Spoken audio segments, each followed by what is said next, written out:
بسم الله الرحمن الرحيم. الكريم اللهم صل وسلم وبارك على سيدنا وحبيبنا شفيعنا محمد وعلى آله وأصحابه الطيبين الطاهرين. الفاتحة. الحمد لله رب العالمين الرحمن الرحيم مالك يوم الدين إياك نعبد وإياك نستعين اهدنا الصراط المستقيم صراط الذين أنعمت عليهم غير المغضوب عليهم ولا الضالين.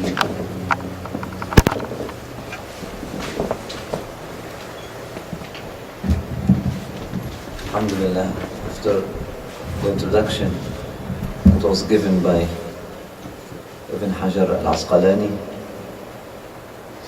we have the explanation of what led Abu Abdullah al-Bukhari to compose his al-Jami' al-Sahīḥ and his intentions in doing so.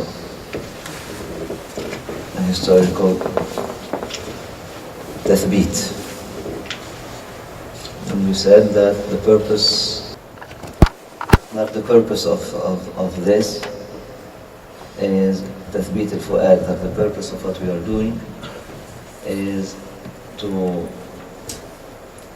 give confidence to the students of knowledge and to Ahl-Sunnah wal-Jama'ah, those who want to listen to this and those who are listening to us, to know that this matter of a hadith and this matter of did not just come like that. People who are true inheritors of Rasulullah sallallahu alaihi wasallam, there were people who worked really hard to guard this tradition and to protect it, and did not just come like that. So he says, Ibn Hajar al-Asqalani, and this is his explanation. And he says, "No, may Allah grant knowledge to you and to me, Ameen, that in the time of the companions and the elders of the followers, the traditions of the Prophet ﷺ, it means the speech, the sayings of Rasulullah ﷺ, as well as his actions, as well as his description of his states and his test approvals, were not recorded in any collection or arranged in any way at all. This was for two reasons. Firstly, in the beginning they had been forbidden to do so, or they thought they were forbidden to do so, as is affirmed in Sahih Muslim. And this is another book called Sahih Muslim. It was the book from the translation of which we used to be reading for the past 3 years. Firstly, in the beginning they had been forbidden to do so, as is affirmed in Sahih Muslim, for fear that some of this would be mixed up with the text of the Holy Qur'an. So this theory exists that Rasulullah ﷺ would have or could have told one of the companions on some occasion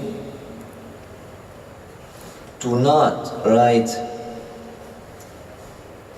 his words on the same paper he was writing the Qur'an on. So the companion was writing the Qur'an for Rasulullah sallallahu alaihi wasallam.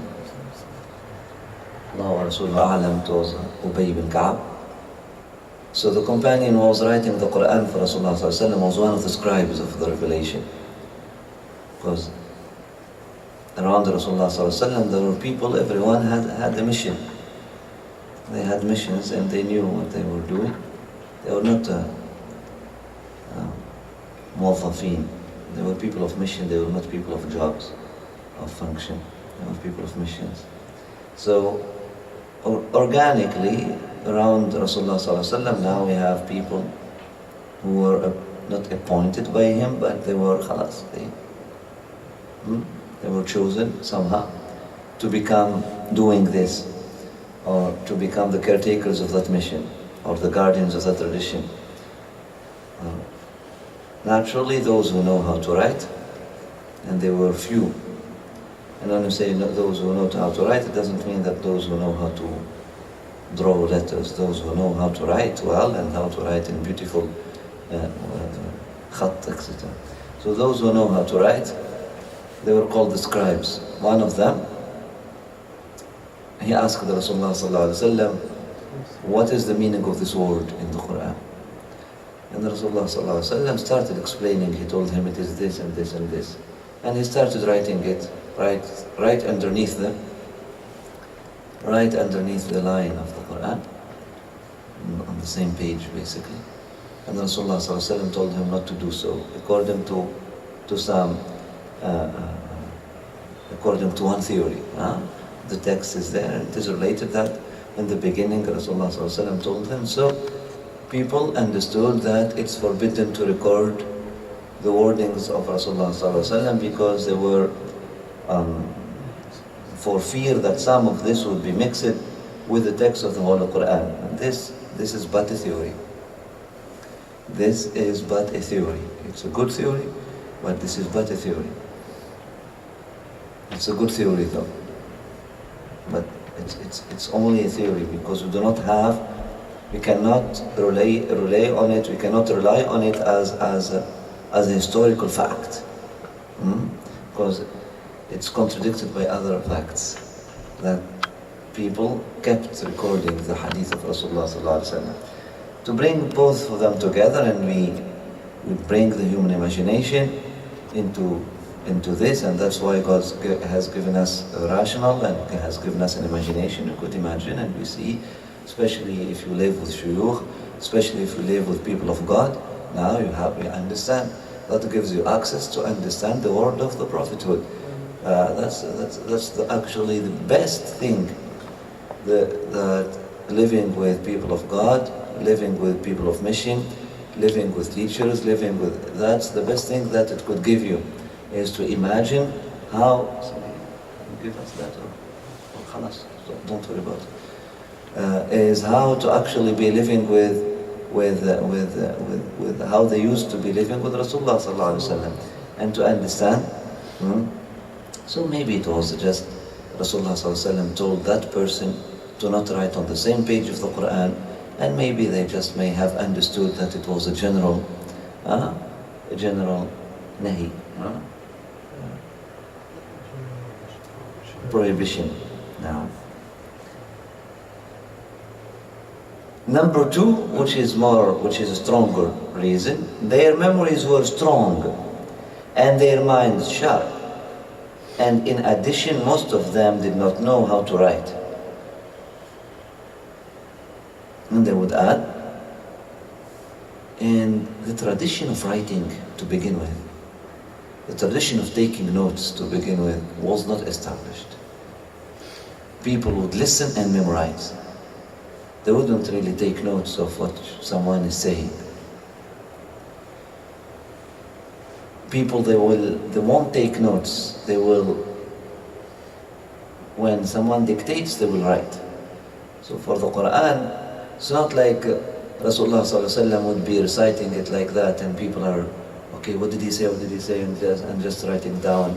This one would catch one word, the other one would catch two words, and then they will come and revise the copies together. Was it this? No. Rasulullah ﷺ would be sitting there, and he would be dictating.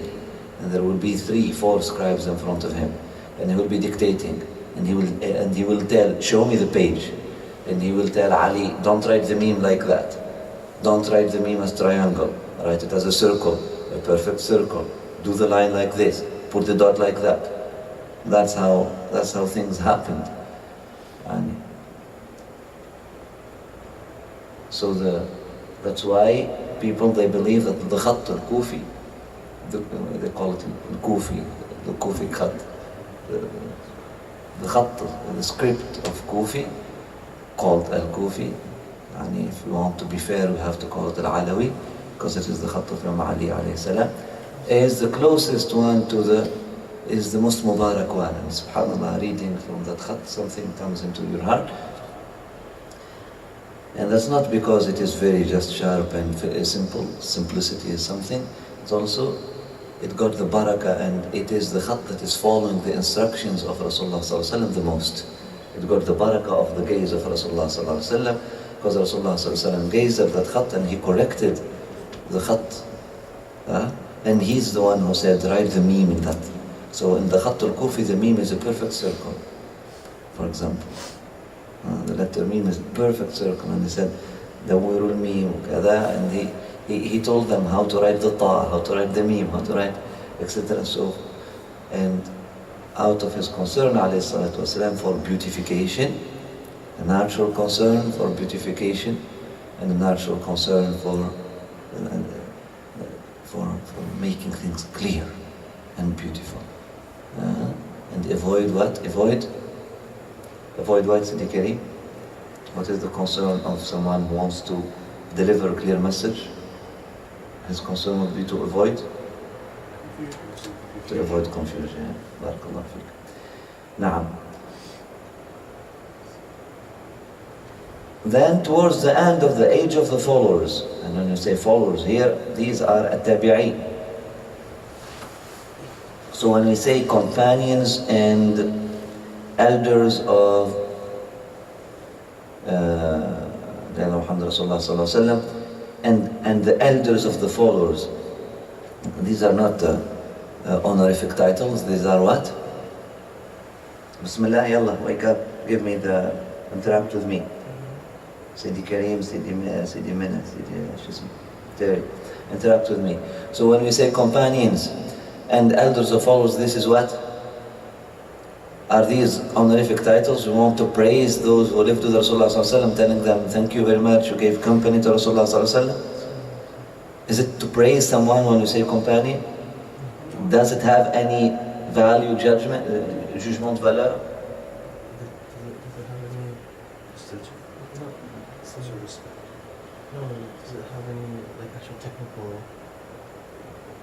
Does it have any jugement, valeur? Does it speak anything about the value, about the honor of these people? Does it give us anything about who these people were in the sight of God, who these people were in the sight of Rasulullah sallallahu alaihi wasallam? Nothing. It tells us only that those people lived in the time of Rasulullah sallallahu alaihi wasallam, and they were known to be Muslim, to die, to have died as Muslims. So two conditions: they met Rasulullah sallallahu alaihi wasallam while Muslims. They met Rasulullah sallallahu alaihi wasallam and they declared faith in his time, and they died as Muslims. It's a historical fact. So that means they are companions. When we say the generation of companions, we are talking about the people who, the first qarn, the generation of Rasulullah sallallahu alaihi wasallam. Now when we say the elders of the followers, the word followers means what? Tell you, what are the followers? Who are the followers? When you say the followers, is that also because we tell them, okay, you are a good follower, you are a good fellow, you are a good follower? Is it from that, or is it a purely technical term? People that try to follow it. No, alhamdulillah. So that's why we are insisting on this. This is a ilm thing. It's not only tazkiyah. You have to understand this terminology. When you say the followers, it's also a technical term. When you say companion, it's a technical term. Yes, in the literature we can use it here and there, but some words, they become just technical. Yeah, they become, at some point, khalas, it becomes a terminology of a science. So in the science of the hadith, this, or the history, as part of the history, this is a terminology. When we say the companions, the generation of companions, we are talking about those who lived in the time of Rasulullah sallallahu alaihi wasallam as Muslims even for 1 hour, and they died as such. Right. Now when we say the followers, it means those who met one of the companions, met one of the companions and accepted Islam during that time and died as Muslims as well. But they haven't met Rasulullah sallallahu alaihi wasallam.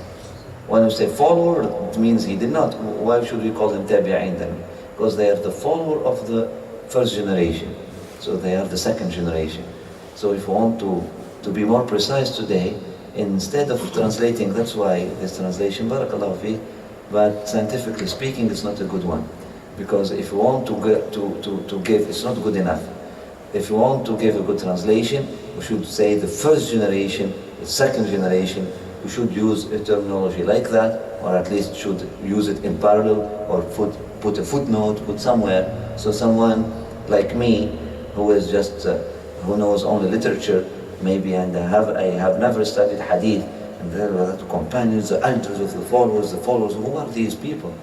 I don't understand. So, maybe I would understand that Rasulullah ﷺ had some people called companions, and some people called just followers. They were fans, they were not just companions. How could you, As some of you may have understood.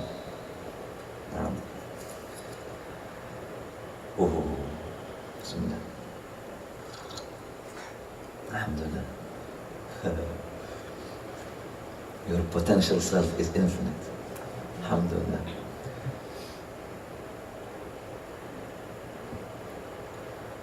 So then towards the end of the age of the followers, so there was the age of the companions, after that the age of the elders of the followers, the beginning, the elders of the followers. So these elders of the followers are those who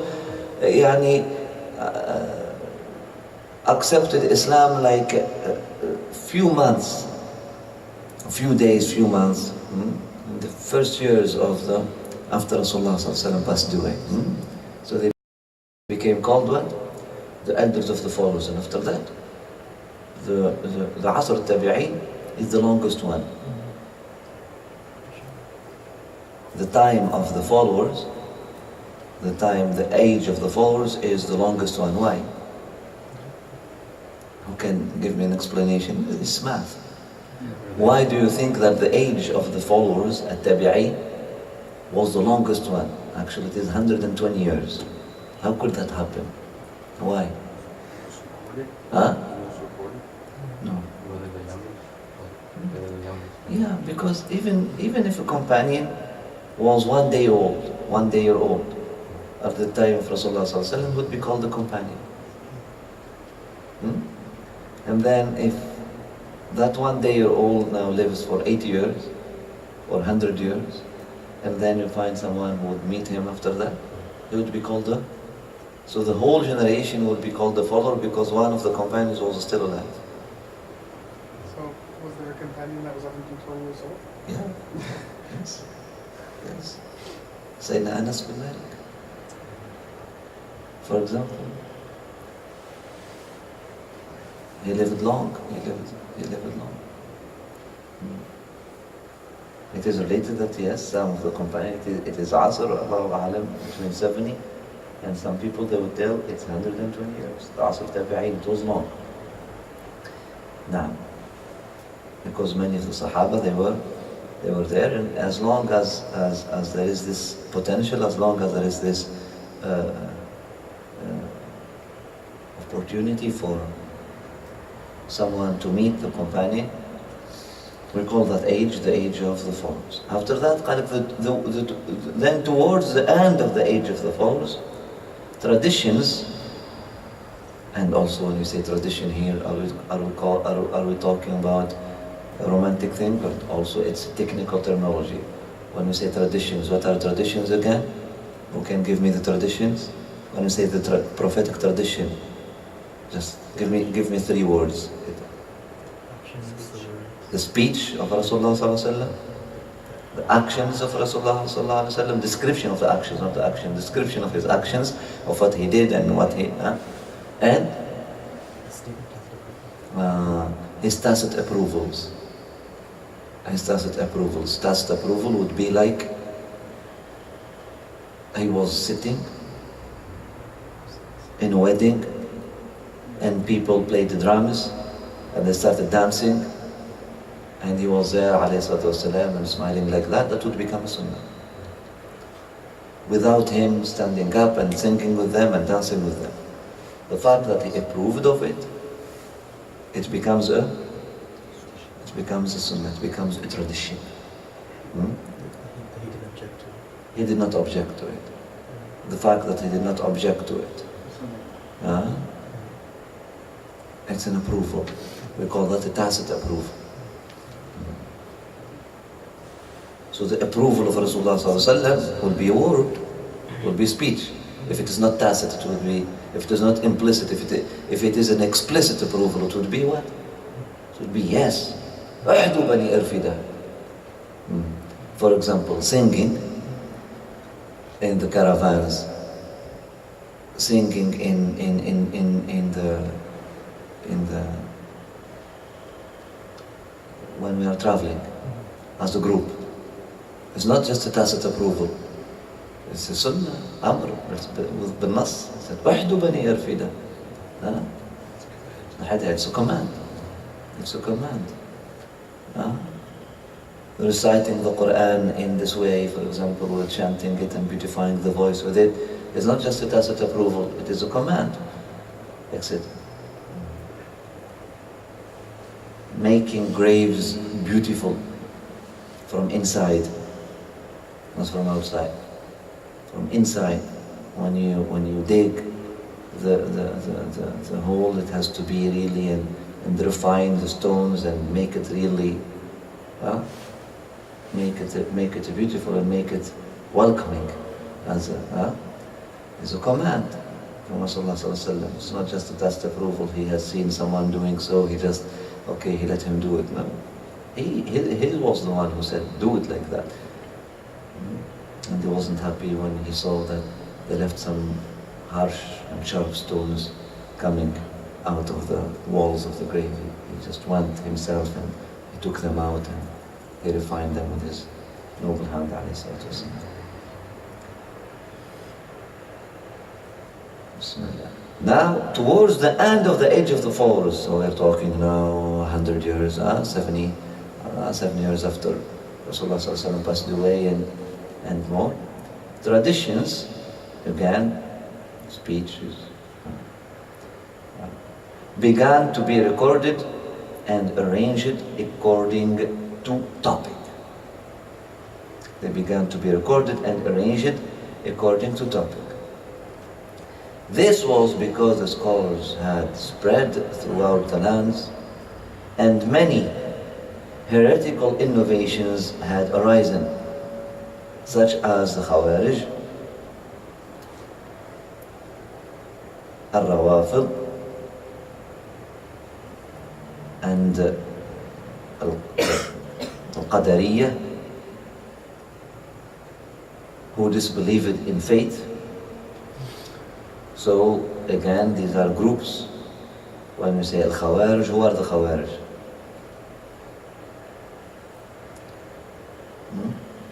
Who are the Khawarij?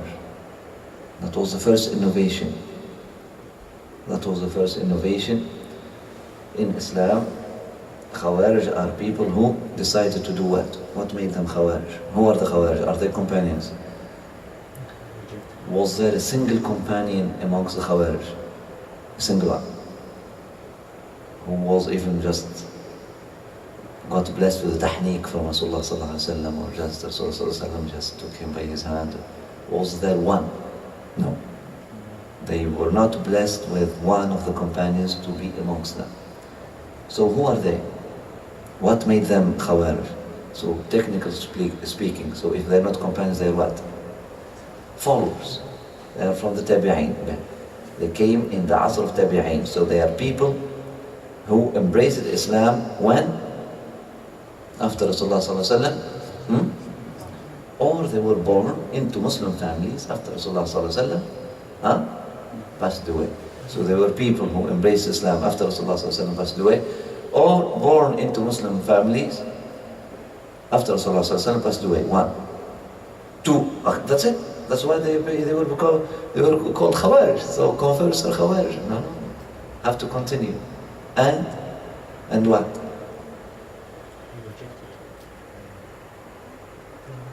Here we have two definitions. There is a narrow definition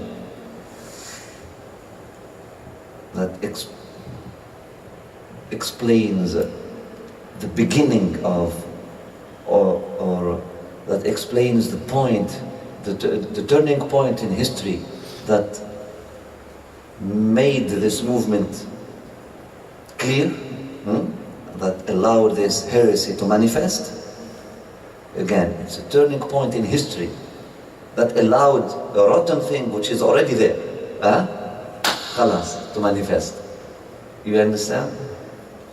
So that's a very narrow definition. And the wide definition, which is scientific definition, that we can use basically today, 1500 years after, to call someone is following the stream of Khawarij.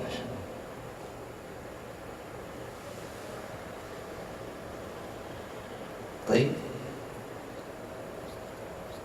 And there is another definition, which is legal definition, which is the least important. So the first one,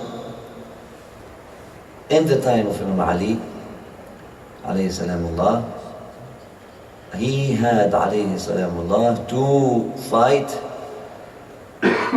to protect the tradition from despots who he fought in the beginning. He had to fight in the beginning to protect the ummah of Rasulullah sallallahu alaihi wasallam from division.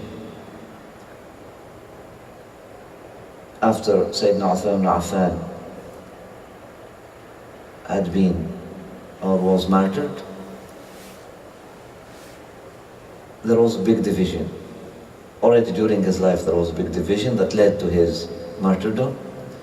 Now Sayyidina Uthman ibn Affan, and we are talking here 20 years after Rasulullah sallallahu alaihi wasallam passed away, now Sayyidina Uthman ibn Affan killed, and Imam Ali ibn Abi Talib was called and begged to lead the ummah in that very, very, very, very, very, very crucial, dangerous,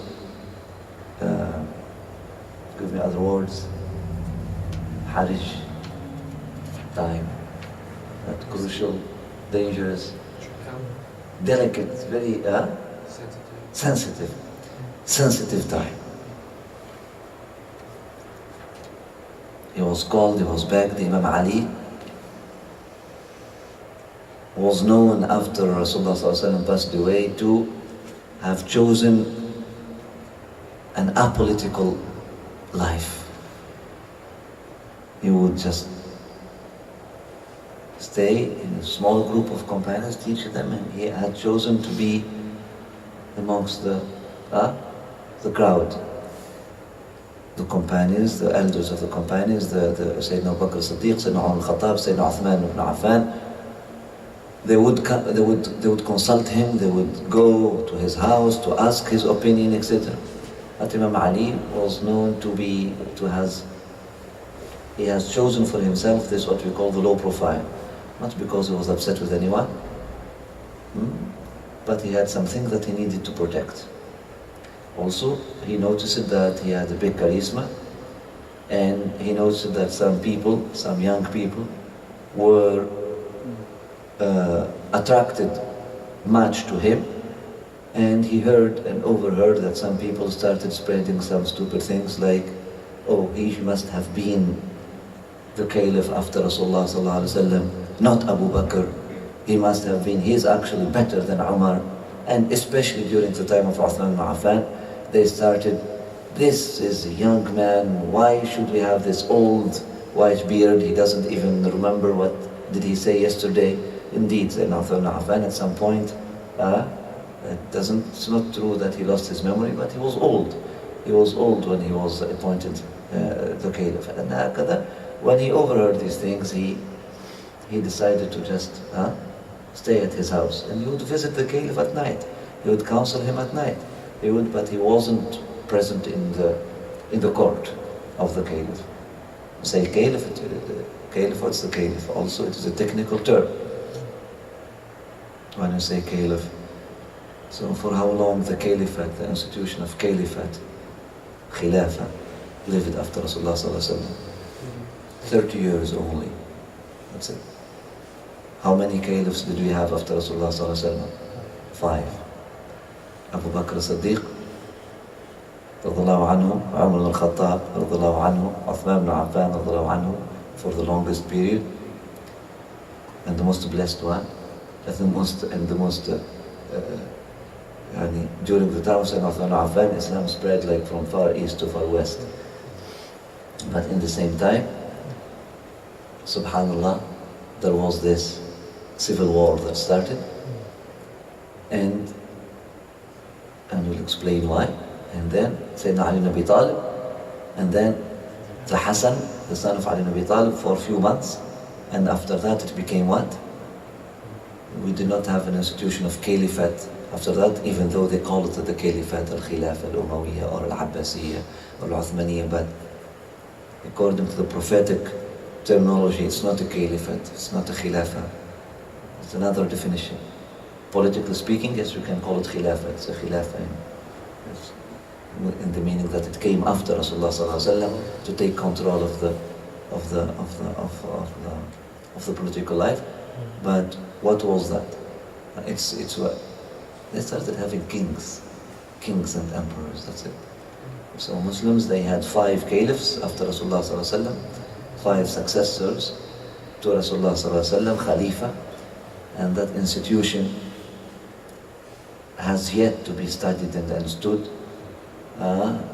People are assuming things about it which is, it wasn't. If you call it a political institution, it's not fair. If you call it a spiritual institution, it's not fair. It's not, if you call it what? A knowledge institution, not fair. So Khulafa, they were like, only people from that caliber could be Khalifa, you understand? So the institution of Khilafah, that's why it died, this institution, 30 years only after Rasulullah passed away, because faute de compétence, because we do not have any person after that who could basically be khalas, no, there were no people after that of that caliber.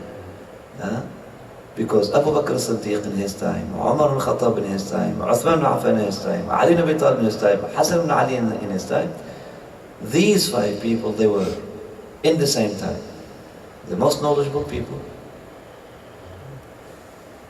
the most competent, the elder, the closest to Rasulullah sallallahu alaihi wasallam, or one of the closest to Rasulullah sallallahu alaihi wasallam when he was living. All of these things together. It's not a political thing. We cannot appoint, we cannot elect a Khalifa. Even if all the Ummah together today, we come together and say, okay, let us elect a Khalifa according to what? So Khalifa, it's an organic thing, and khalas. The factors that would lead to build the Khalifa, khalas, we're not there anymore. And that's it. It's 30 years and that's it. It will come back after, when Allah subhanahu wa ta'ala brings back Sayyidina Aissa bin Maryam alayhi salam, or maybe right before then, when Allah subhanahu wa ta'ala brings back Imam Mahdi alayhi salam. After that, it's just kingdoms, kings and emperors, and that was the organic and also the traditional way of governance. Or other types of governance. And the most famous type of governance is to have a king. The king is a king. The king is when he comes with a group of people and khalas, and he takes control of that, and the people, could people elect a king? Absolutely. Always the first kings are elected. And people would choose for themselves, we want a king. If you go to Africa, or if you go to, people would come all together and take a crown and put it on the head of someone, khalas, you are the king, and they will build a royal family. Because it's a need. It's a social need. People want, and they will build a royal family, and they will start behaving with that royal family in a certain way, and we spoke about this before.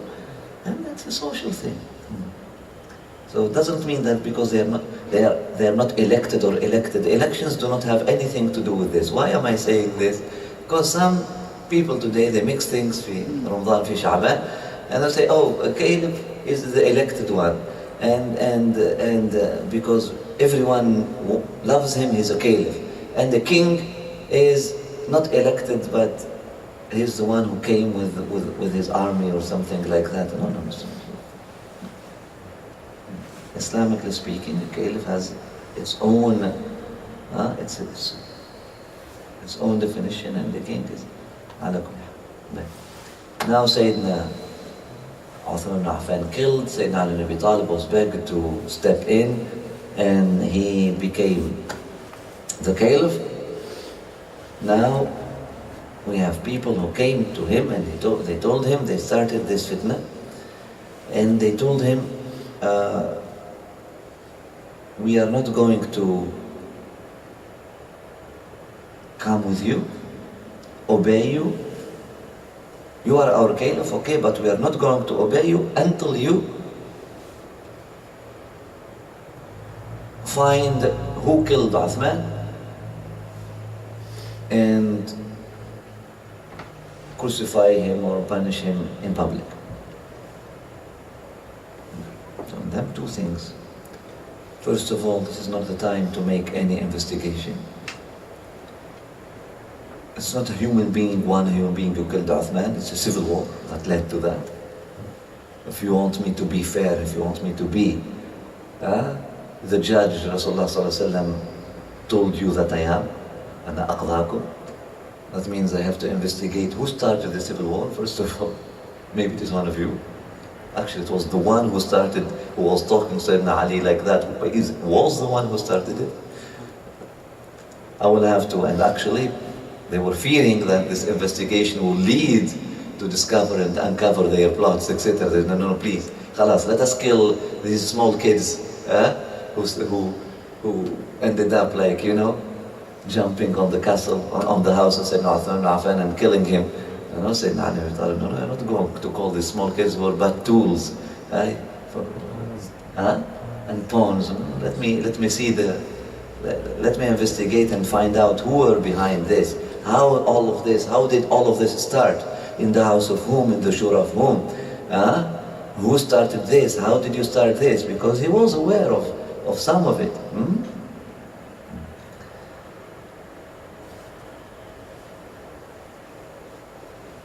The first, how did Sayyidina Ali ibn Abi Talib, he was, subhanallah, the first person who came to him and told him, you should be the Khalifa, not Uthman, was Abu Sufyan.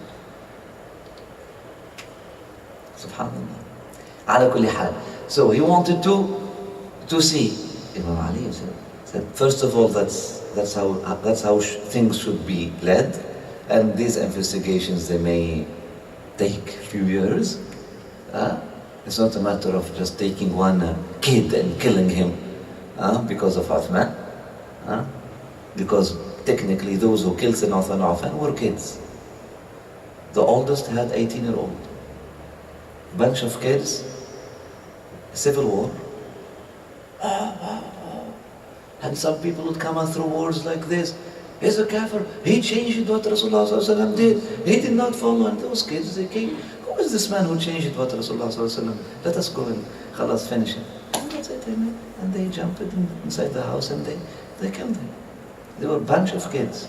None of them was an elder and understood, knew anything. And actually when they entered, they were asking, where is Uthman? They haven't even met him once.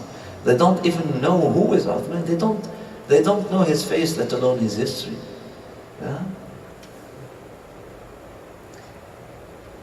Number two, he told them, if I am the caliph, that means you trust me with your political affairs. I am the one who would decide what would be the priority. Caliph maqhoor since the beginning. You give me a contract, the bay'ah should be bay'ah salima. When you give a bay'ah, cannot have zawaj mut'ah, for example. This is khilafat mut'ah تحبوا أنتم. خلافة مؤقتة, خلافة مشروطة, لا. Whether you think that I am able and I am capable and you believe, you entrust me with this file of khilafah, And Bismillah, you accept that and you step back. And let me play my role as such. Or this condition thing, we will come with you, we'll obey you if you do this. It doesn't happen like that. Then this is facet, this is corrupted since the beginning. No. I won't do that. It will be betraying the masses and the other people who actually also accepted and gave their full acceptance to.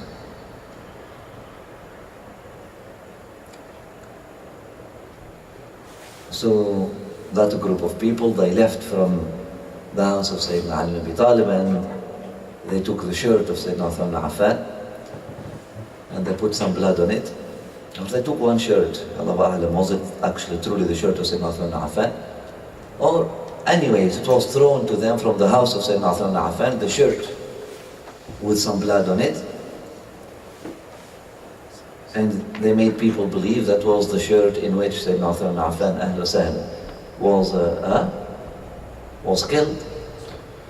And they raised it as a banner and they started screaming, "Wa dam Uthman, wa dam Uthman." It went like to waste. The blood of Uthman went to waste, the blood of Uthman went to waste. Few women started it. 3 women started screaming like that. So this whole thing started with 3 women wailing. But there was a guy who pushed them to wail and he paid them some money, Marwan ibn al-Hakam, and they started all of that. They started all of that. A kid, Marwan ibn al-Hakam, Nasallallahu al-Afwa al-Afiyah, and 3 women, they started that, and subhanallah, emotionalism, and they made people to believe that Ali ibn Abi Talib radiallahu anhu refused to investigate, and he said that that's not important that Uthman was killed, he deserved it.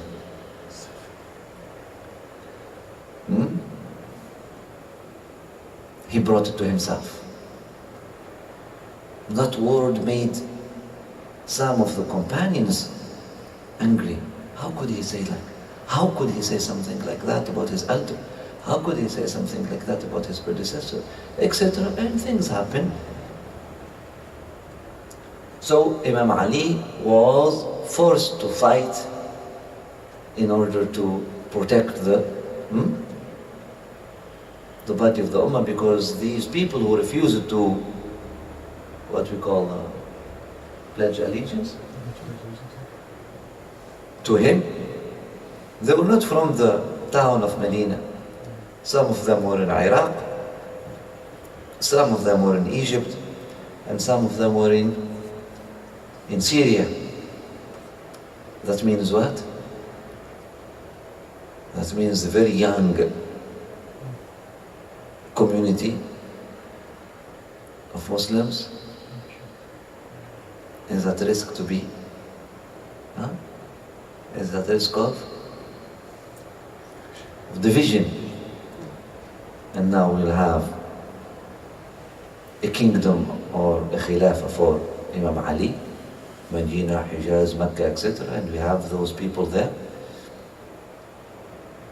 And Imam Ali knows that whenever there is a political division, especially at that time, it would lead necessarily to what? Okay, civil war when we are in the same town. It would lead, okay, misguidance, but just put more energy into it. Whenever there is a political division, it would lead to what? Another kind of division? Religious division. Listen to it very well. You understand? At that time, people are like that. We see it even today. We see, for example, one of the shuyukh in Morocco, Shaykh Hamdi, radiallahu anhu, Allah subhanahu wa ta'ala be pleased with him. So he had one of his followers, one of his friends, one of his supporters with him. When he was with him, everything he would drink from his water, he would do this, he would do that, he would do this. Now a political thing happened between that man and the children of the Shaykh after that. It led to a political division. So now the party became two groups. All of a sudden, the group who left, now they started having a different theory and different vision and a different, and the different things. And you understand? Adi. And Imam Ali, as a guardian of the prophetic tradition, they wanted to avoid political division at that time at any price. It's not because they wanted to control all the Muslims or had that been possible at that time to have 2 states, okay, or 3 states or 4 states and one religion, Imam Ali would have just let them be 100. As long as it is going to be one religion and we are going to have the religious affairs discussed together. Okay, if you want just to control Syria, go and control Syria. You just want to be a king. What can I do for you? Be a king. You understand? If people accept you to be a king, if those people they can only be governed in that way, Bismillah, what can I do for you? But let us have the religious authority. There wasn't yet. The religious authority and political authorities all was still mixed.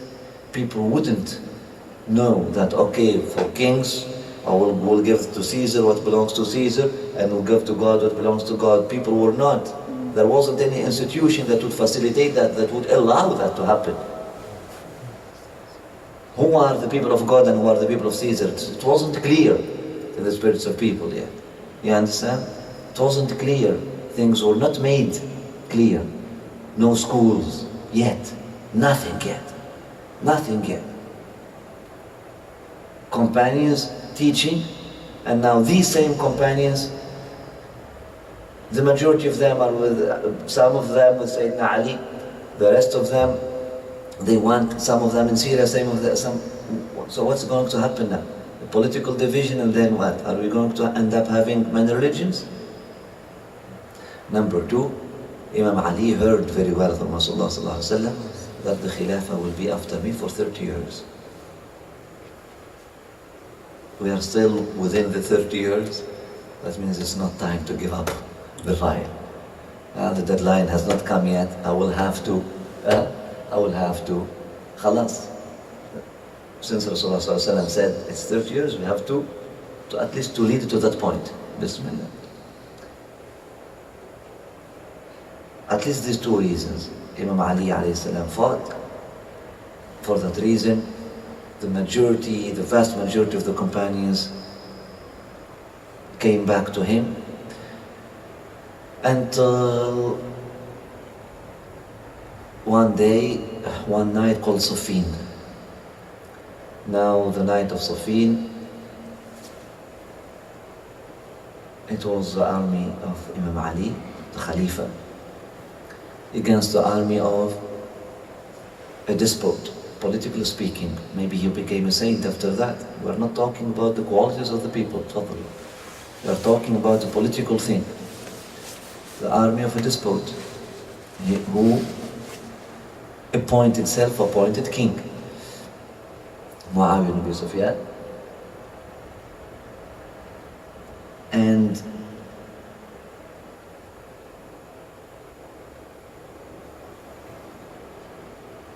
amongst the army of Sayyidina Ali ibn Abi Talib, there was a group of youth. When Sayyidina Ali ibn Abi Talib accepted to negotiate and discuss, so how was it going? So those people of Muawiyah, he had some companions with him, and those people of Muawiyah, they decided to, they said, let us make arbitration. The night of, khalas, they were defeated already. They said, let us make arbitration. And Imam Ali told them, I was calling you to this arbitration long time ago. He said, no, let us make arbitration about this matter. And whatever the Qur'an and the Sunnah, you explain and we explain the Qur'an and the Sunnah to people, and then let us end the war like this. Bismillah. Imam Ali in the beginning, he said, this is a trick. This is a satanic trick. It's not, we shouldn't really follow it. This same group of youth, they started, how could that be a trick? They are calling you to the book of Allah subhanahu wa ta'ala. Imam Ali accepted the arbitration. Accepted the arbitration. The result of the arbitration was was not good, and the way it was led anyways. These same group of people now, they are very unhappy, and they told Imam Ali, now we have to we have to go and fight. He said, no, we made arbitration, and the arbitration led to a conclusion that khalas yakfina, we cannot do this anymore. And then they started their own group, and they started how to say, like highway robbers, they're cutting the road. They started cutting the road, and they started doing many crimes to people, etc. So, politically speaking, that was the turning point that led to the appearance of this first group called Khawarij. But technically speaking, who are the Khawarij? Or scientifically speaking, from a perspective of social sciences, from a perspective of social sciences, what would lead, what led to the Khawarij? What is this phenomenon of Khawarij? Who are they? What made them as such? Okay. What made the Khawarij? He said because they were marginalized. They refused to Okay, so this is a different story. They refused what? What did they refuse? leadership. They refused the leadership. Of whom? Of the elders, of the companions, of the previous generation. So we told you that there wasn't a single companion amongst the Khawarij. There was not a single companion amongst the Khawarij. So they were people who refused the leadership of their elders. They refused to take knowledge from people who came before them. So they said, we will understand whatever is in the Qur'an with our own with our own aql, not through the naql, not through the transmission. Because there is naql. When we say naql doesn't mean al-nas. نقل, it means الانتقال النص من جيل إلى آخر. هذا النقل. So there is the naql, which is the transmission, and there is the aql, which is the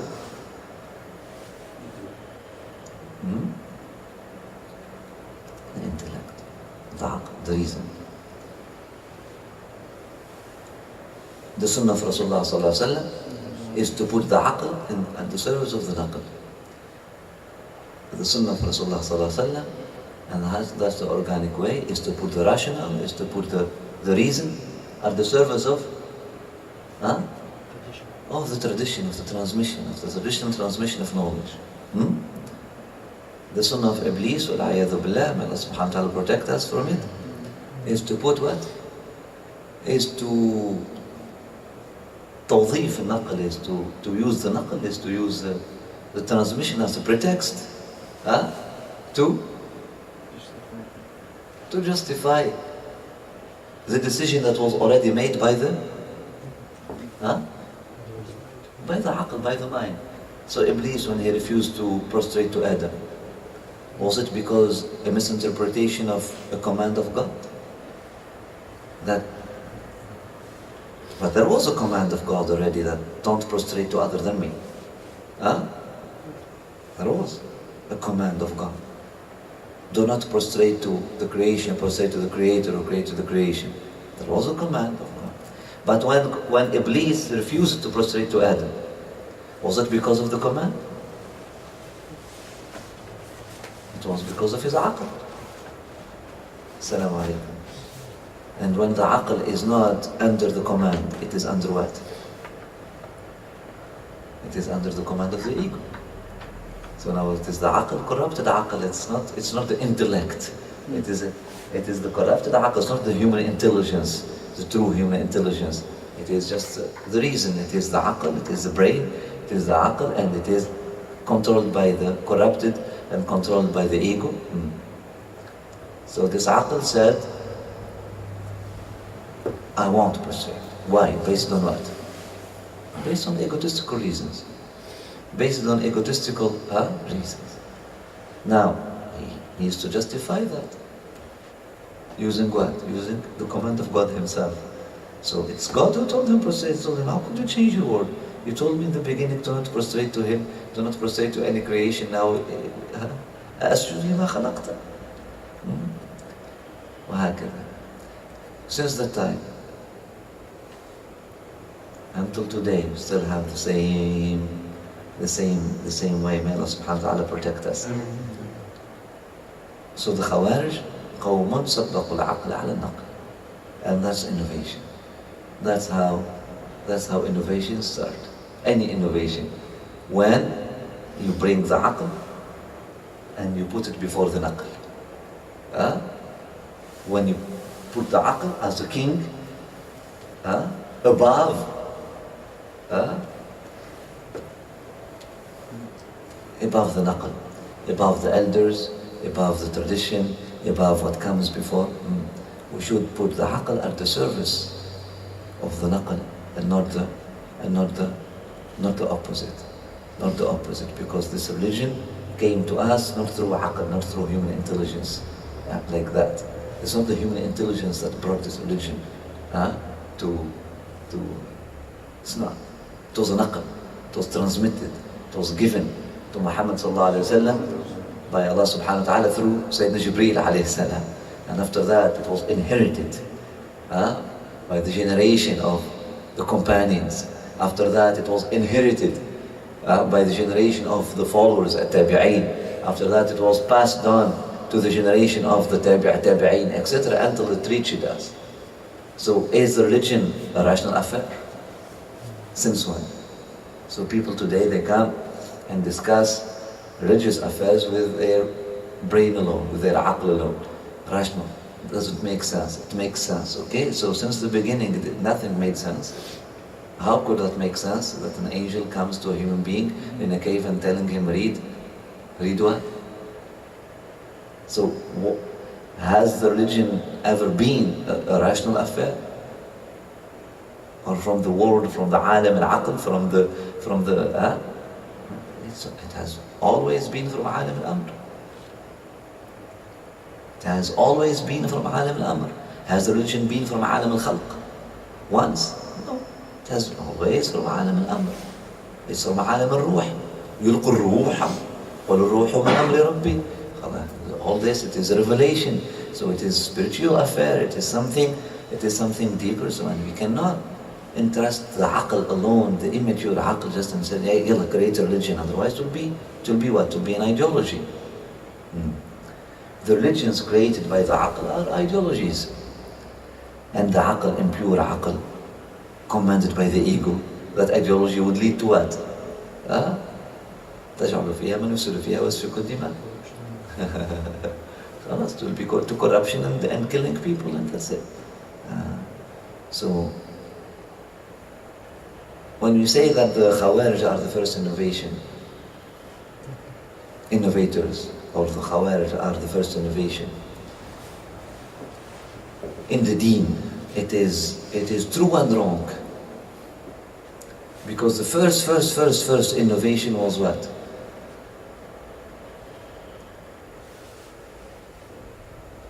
First innovation was what?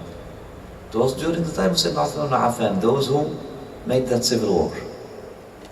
And after that, those who refused to obey Sayyidina Ali ibn Abi Talib. That was the first innovation.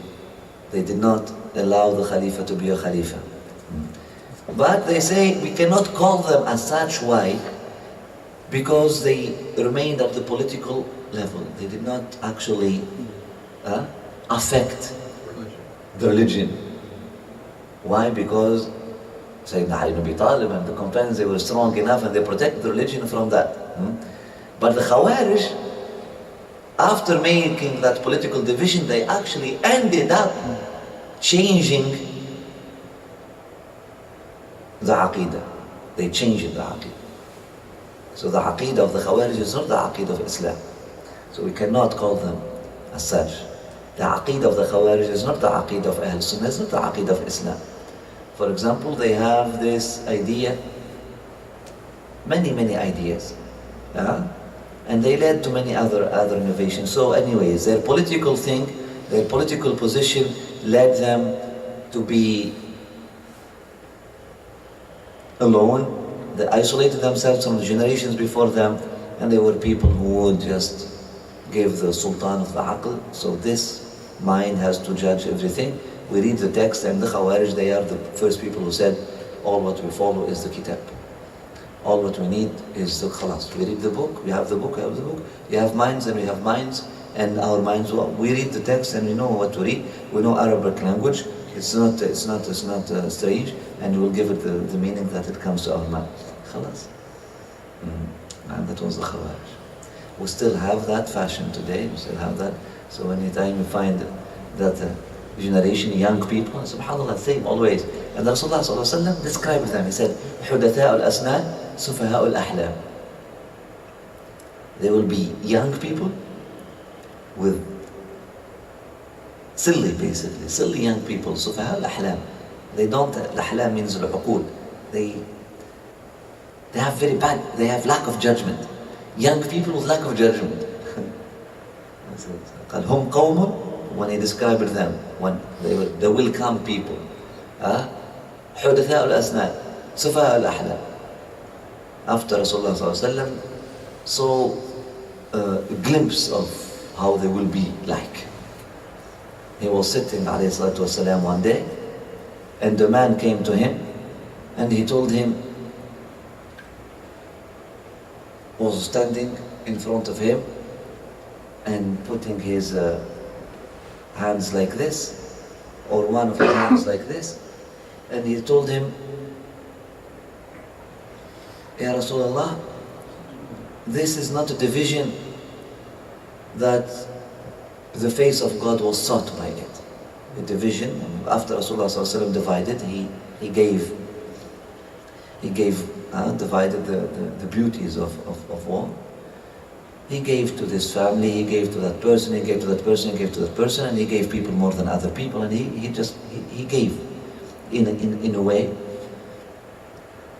So this man came to Rasulullah ﷺ and he told him, this qisma, this division that you just made, you did not seek the face of Allah subhanahu wa ta'ala doing it. Allah is talking to Rasulullah ﷺ, challenging not only the political authority, but Rasulullah ﷺ did not have a political authority. He was above that. This is spiritual, this is the divine authority.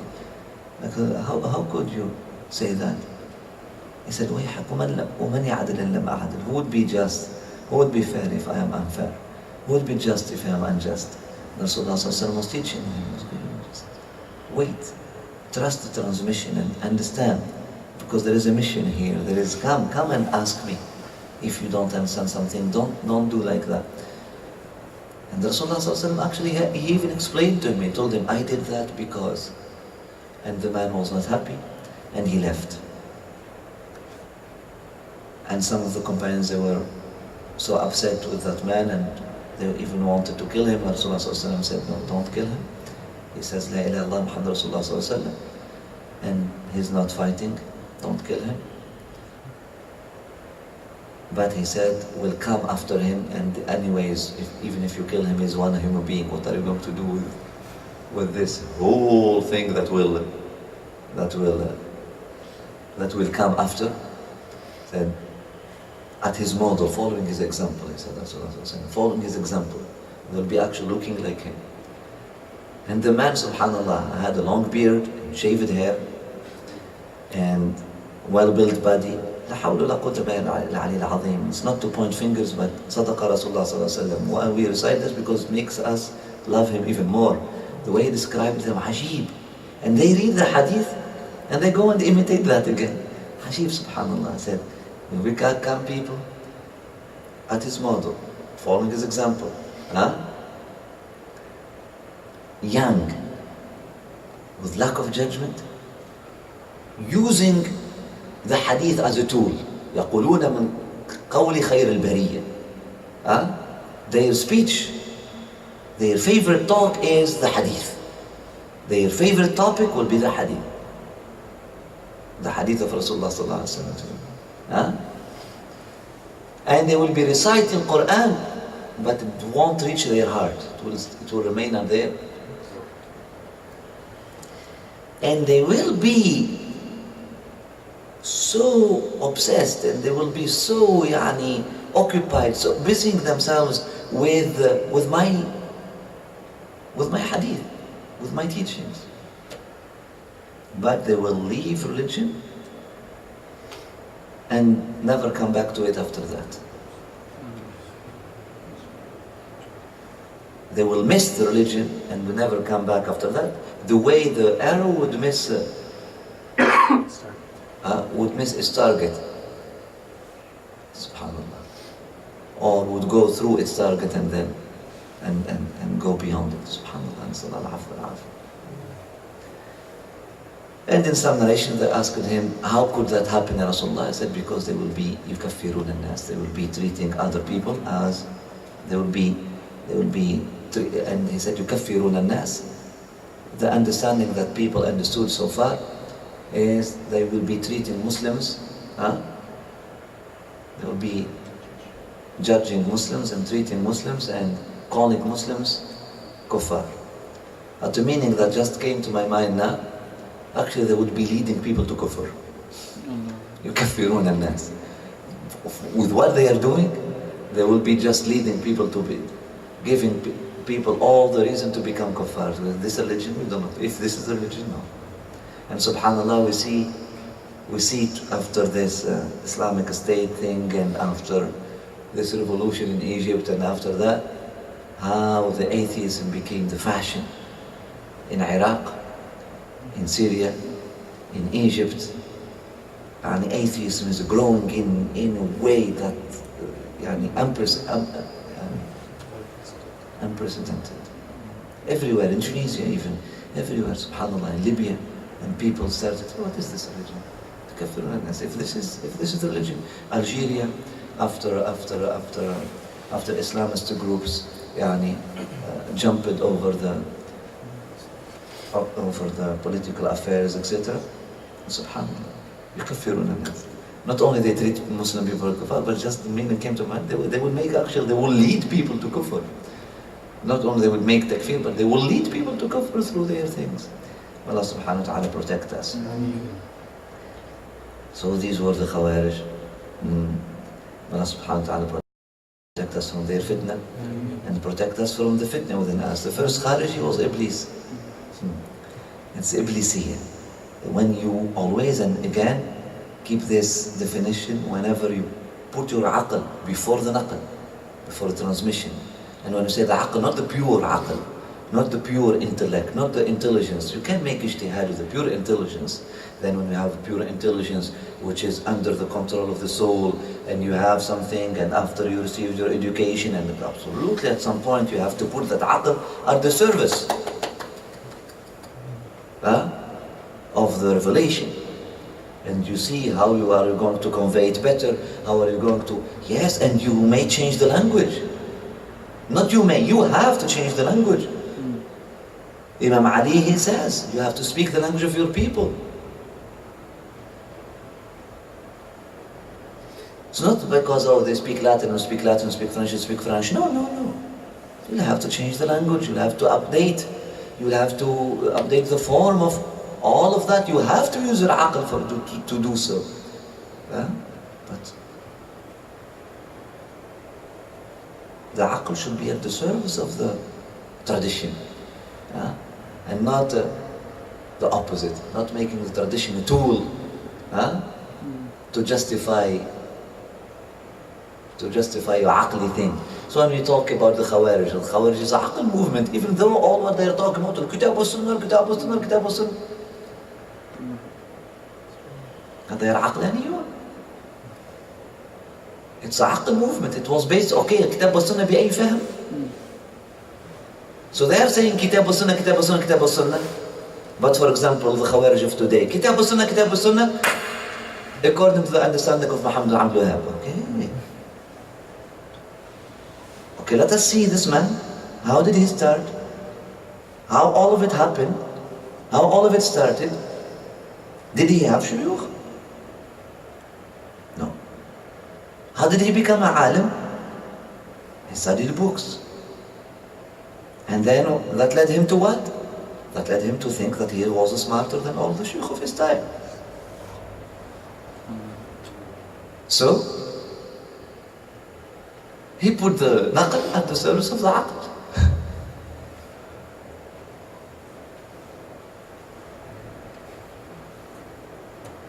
That's the pure definition of innovation of bid'ah.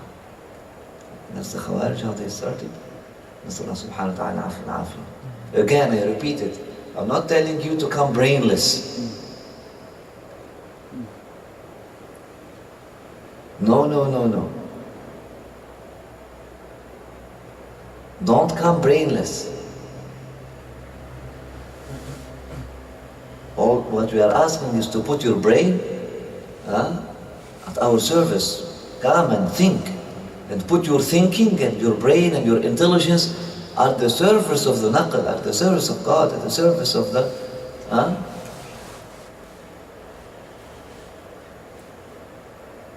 Don't follow brainlessly. No. Bring your aql, bring your intelligence and invest it in following.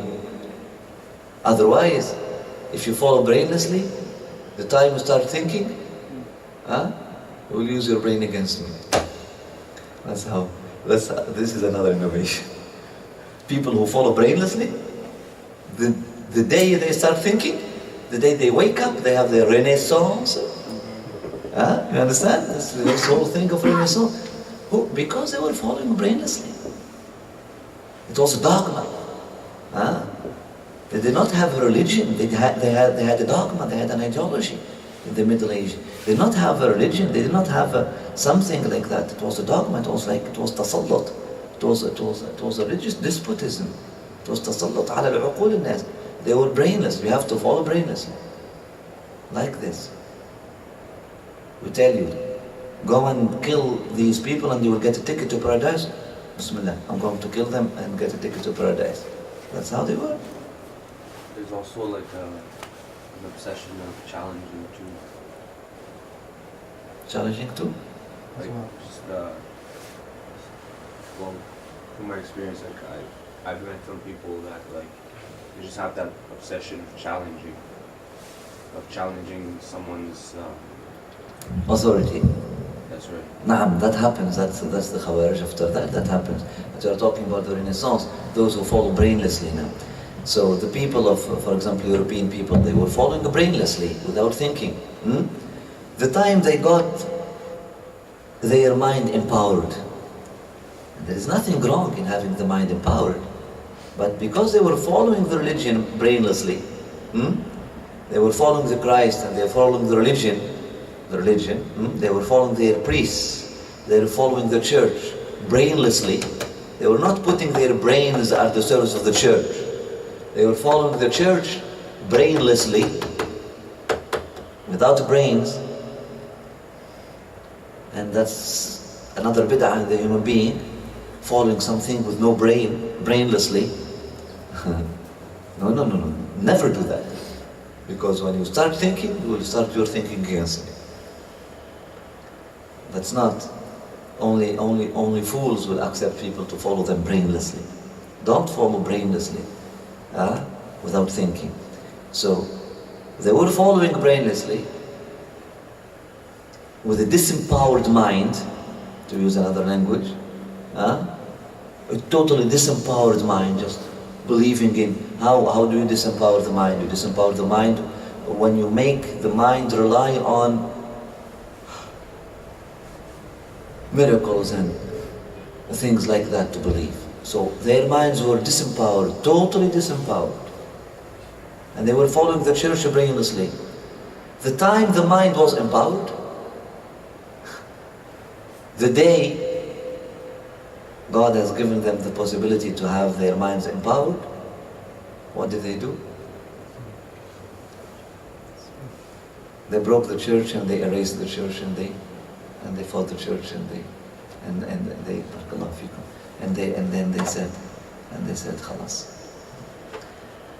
مفهوم? And after that, the other two groups that he mentioned here. And why did he mention only these three groups? Because they are the groups who dealt with the hadith. Khawarij, they used the hadith in their own way. They had their way of using the hadith, of selecting and lying.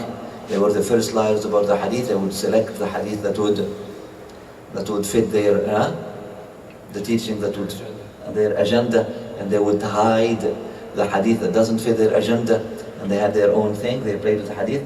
The other people are Rawafid, and the Rawafid who spoke about them. The Rawafid are those people, again, it's the same thing. There were people who claimed to be supporters of the Ahlul Bayt, and they appeared like 100 years later. The Rawafid, we'll speak about them another time in details. So, but same phenomena. They refused the authority of the elders of Ahlul Bayt. The elder of Ahlul Bayt at the time was Imam Zayd bin Ali, and the Rawafid, again, they came to him. So they were his followers.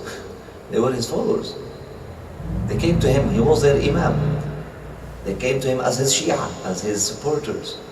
And they told him, you have to make takfir of Abu Bakr and Umar, amongst other things. And he refused. He said, no, cannot do that. So said they, then we refuse you, we refute you. They were called the refuters. The refuters of Zayd, the Rawafid Zayd, and after that they became called the Rawafid because when they refuted Zayd, they refuted the authority that Zayd represented,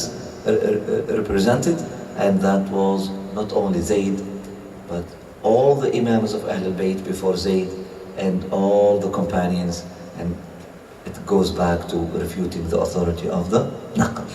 Again, they used the Aql, and they wanted to bring the Naql, the Imam himself, Naql al-Naql. They wanted to have that Naql under their Aql, under their own vision. Same thing. After that, the group of al-Qadariyah. The Qadariyah, these are the Aqlaniyah, the pure rationalist. And barakallahu fikum. And you will find that the Khawarij and the Rawafid of today are Qadariyah. The majority of Khawarij and the Rawafid today. So we still have some Khawarij in Oman as a madhab, and we have the Rawafid, you know where they are. And their Aqidah mostly is Qadariyah. What's the Qadariyah? The Qadariyah are those who say that the human being creates his destiny, 100%. It's not his responsibility for his destiny, or they will tell you that basically, some of the extremists said it clearly that God now doesn't have the right to intervene. God basically threw the ball, now he's just watching. And there are scribes writing everything, and one day God will call people to account. But between that time of the beginning, the bidayah, and the end, God does not intervene. There is no God intervention. Except through the prophets, he sends messengers, and after that, khalas, God now is not intervening, God is just watching. Basically, that's what they say. And this is the aqidah of the majority of Jews before that, and many of Ahl Kitab also fell into it. And what led to it, briefly, a stupid question. It's not a stupid question, it's a very important question that many people are asking today, and why it's not history that I'm teaching you. These are the things that because if you go to the brains of Muslims today, the majority of them are Qadaris, without knowing or without wanting. You understand? The question was such: how could God be fair and allow suffering? How could God be merciful and allow suffering? So two choices, whether atheism, so God does not exist, and all this affair of God is just a romantic affair of yours, people of God, or God is compelled to accept that, or God is unable to change that. So they were not capable to understand that God is actually capable to intervene but decided to not intervene. Or there is a will, there is a qadr, there is a will of God. Or khalas, they stopped at that level. Women are being raped, children are being killed, people, they get so hungry to the point that they will be eating each other alive. All of this going on. How could that be fair? If you say it is fair, it's impossible. If you say it is unfair and you say God, but you say everything is destined by God. So how could God decide something unfair? So these were the questions. That's how it started. How could God decide something unfair? Because God cannot decide something unfair. So what? So God decided to not have affair in this. God have a real affair because he did. Subhanallah. That's how they said it. Basically, it boils down to that. And some of the extremists, they actually said Yadullahi maghlula. It means God has no say on what's happening today. He's just watching. He decided to be just watching. Has withdrawn his hand. And the shar, the evil, is a human creation. Purely, the human has created that, and basically, it gives us a very, very, very, very problematic point that, okay, could the human force God to accept something? How could that be? How could that be? Could the World War I, World War II be forced against God, against the will of God? Is God that weak? The human beings could force him? Some of them, they will make and say, no, he's not weak, but he made the choice to not intervene. كتب على نفسه. He made the ajal. He made this deadline. He has written this over himself, and he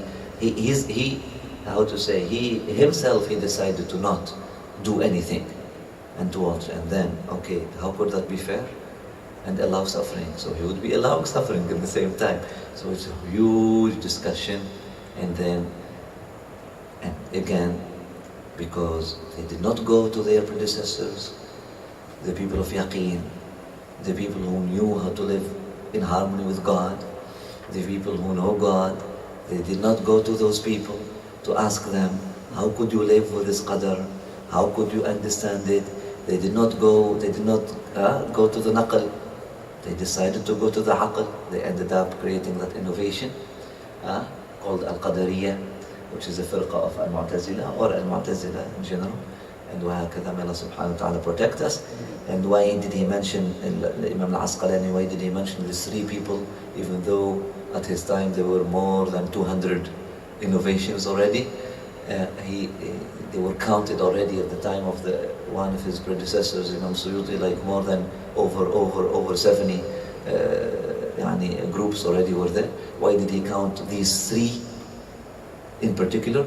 Because these three groups will be dealing with the hadith. And we find today the inheritors of that group, the Shia Takfiriyya, Rawafid. That's their card. They play the card of the hadith. The Wahhabiyya, they play the card of the hadith. And the Aqlaniyya, the rationalist, they play the card of the hadith. Whether to say there is no hadith at all. Let us pushed away because it was not even meant to be here. It was against the will of Rasulullah sallallahu alaihi wasallam. And then the funniest thing, when a man comes to you and tells you, well, this whole tradition of having hadith, etc., Qur'aniyun, this Qur'aniyun, they will tell you, we only follow the Qur'an, okay? Based on what? They said, based on the hadith, that Rasulullah sallallahu alayhi wa sallam said, don't write my hadith. Okay.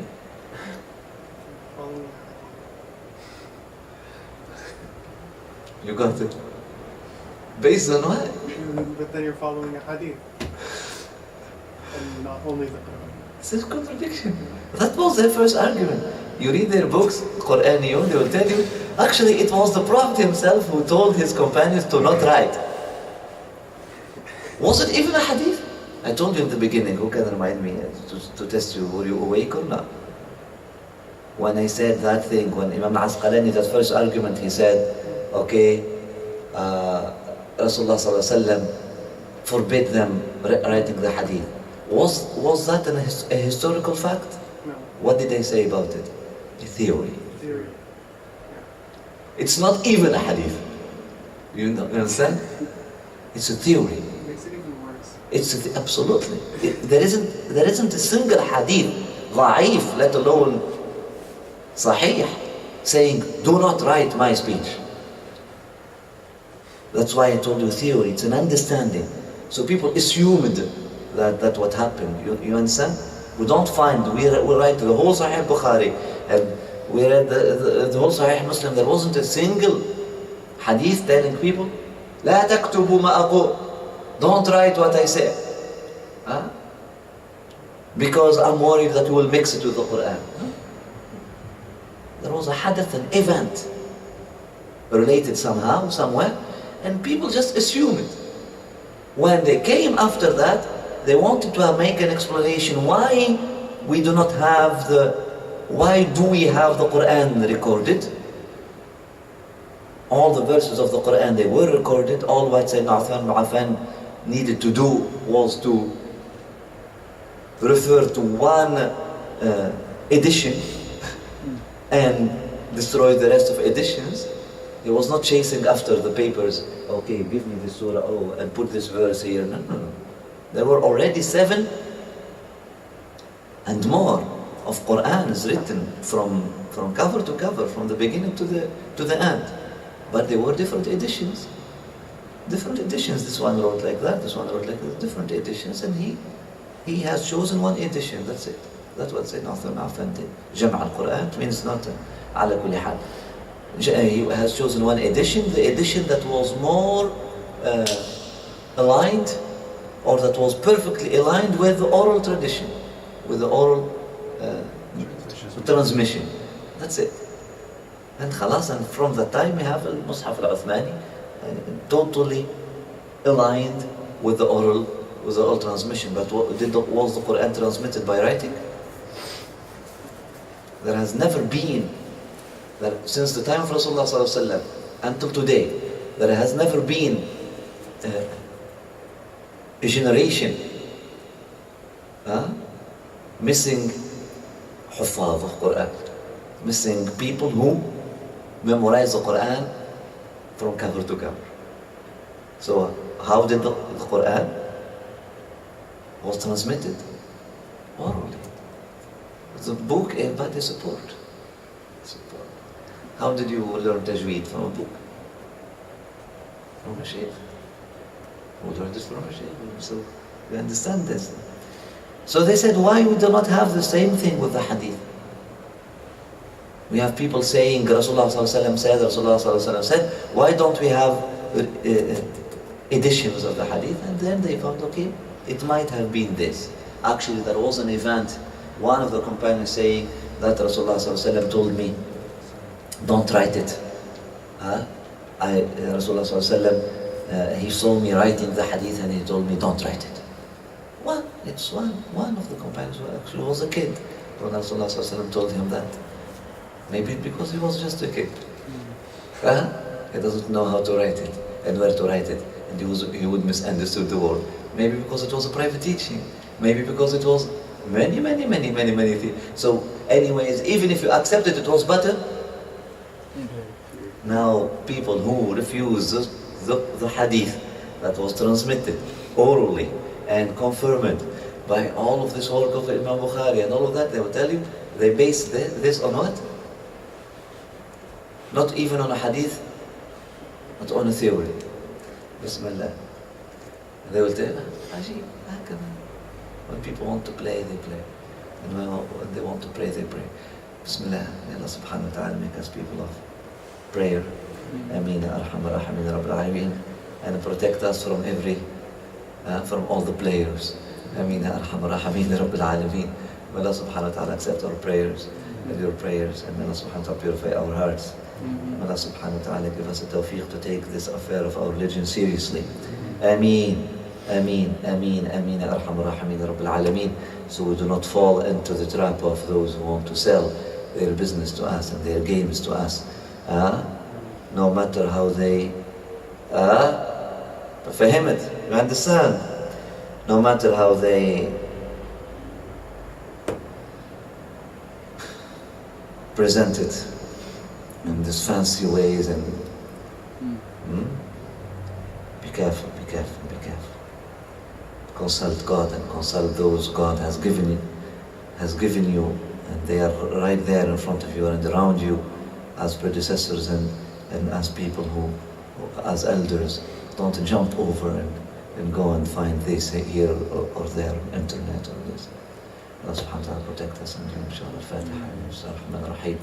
Alhamdulillah Rabbil Alameen Ar-Rahmanir-Rahim. Maliki Yawmiddin. Iyyaka na'budu wa iyyaka nasta'in. اهدنا الصراط المستقيم صراط الذين أنعمت عليهم غير المغضوب عليهم ولا الضالين. Alhamdulillah. Class of history will be needed. We'll have to write something about this. I'm very curious. What does the chain of, like, what do the elders say when people come with these rational contradictions? Or like they make these rational arguments? What is the... What do? أيوة مرحبا. أيوة. So you were saying that people are drawn to not accept a hadith. For example, because or to only follow the Qur'an because they say. Sorry, phrasing the question. Yeah, you were saying that some people believe that God doesn't intervene anymore, and their argument is there's so much injustice in the world. Injustice. And you were saying that their response to this was one of two things. They either say that he doesn't exist anymore, or they just become, or he doesn't intervene anymore, or they become atheists. And I'm just curious, what's the answer to this from? What do the elders say about this? The answer to this is, did God tell us that I'm sending you on earth to find it easy? Did God tell us that He did not create evil? And does the pure evil exist to begin with? Once you see evil today, how many times something is so painful today and tomorrow it is? It reveals itself to not be that painful. Actually it was. And this land, this life that we are living in, is it an end itself or it is a passage? It's a test. It's a test. It's a context. It's a context. So what would be the true suffering? The suffering of the body or the suffering of the soul? It's the suffering of the soul. So all of this, people they call pain, suffering, yes, absolutely. It's a context, and Allah subhanahu wa ta'ala puts us in that context, and He tests us with that context. And in order to succeed, and in order to succeed in that test, we have sabr and compassion. Sabr and compassion. We have to be patient, and also we need to show compassion to those who are tested. So, for example, when I see a man or woman losing her 3 children in one day. Subhanallah. She leaves the house, and this happened in our family. So she leaves the house. The screamer comes, there is a curfew. Okay, there is a curfew. One of her children escapes the house. And the curfew and the army, they come with their machinery. Huh? With their tanks. So she's running, and she was on the stove. She was making bread. Huh? She was making bread. She had one of her children on her back. Now her husband disappeared. He was fighting with Germans against French. And now she has one child on her back. And she has another child next to the stove, next to the oven. And she has another third child. So the third child jumped out of the house. When she discovered and she ran after him, she forgot that she had a child on her back. She just dropped him in the fire. She dropped the first child in the fire. Running to see the other child, she sees her child crashed in front of her. Coming back to see that the other baby trying to save his brother, also in the fire. 2 children in the fire, one crashed in front of her eyes. Imam, she was 18-year-old at that time. I give you this. And this was not any woman. This was a woman from the progeny of Rasulullah sallallahu alaihi wasallam. Her father was a wali, her husband was a wali. And she gave birth to other children after that. And alhamdulillah rabbil alameen. Okay? This is a real story. When you see this, it's so horrifying, just when you imagine that.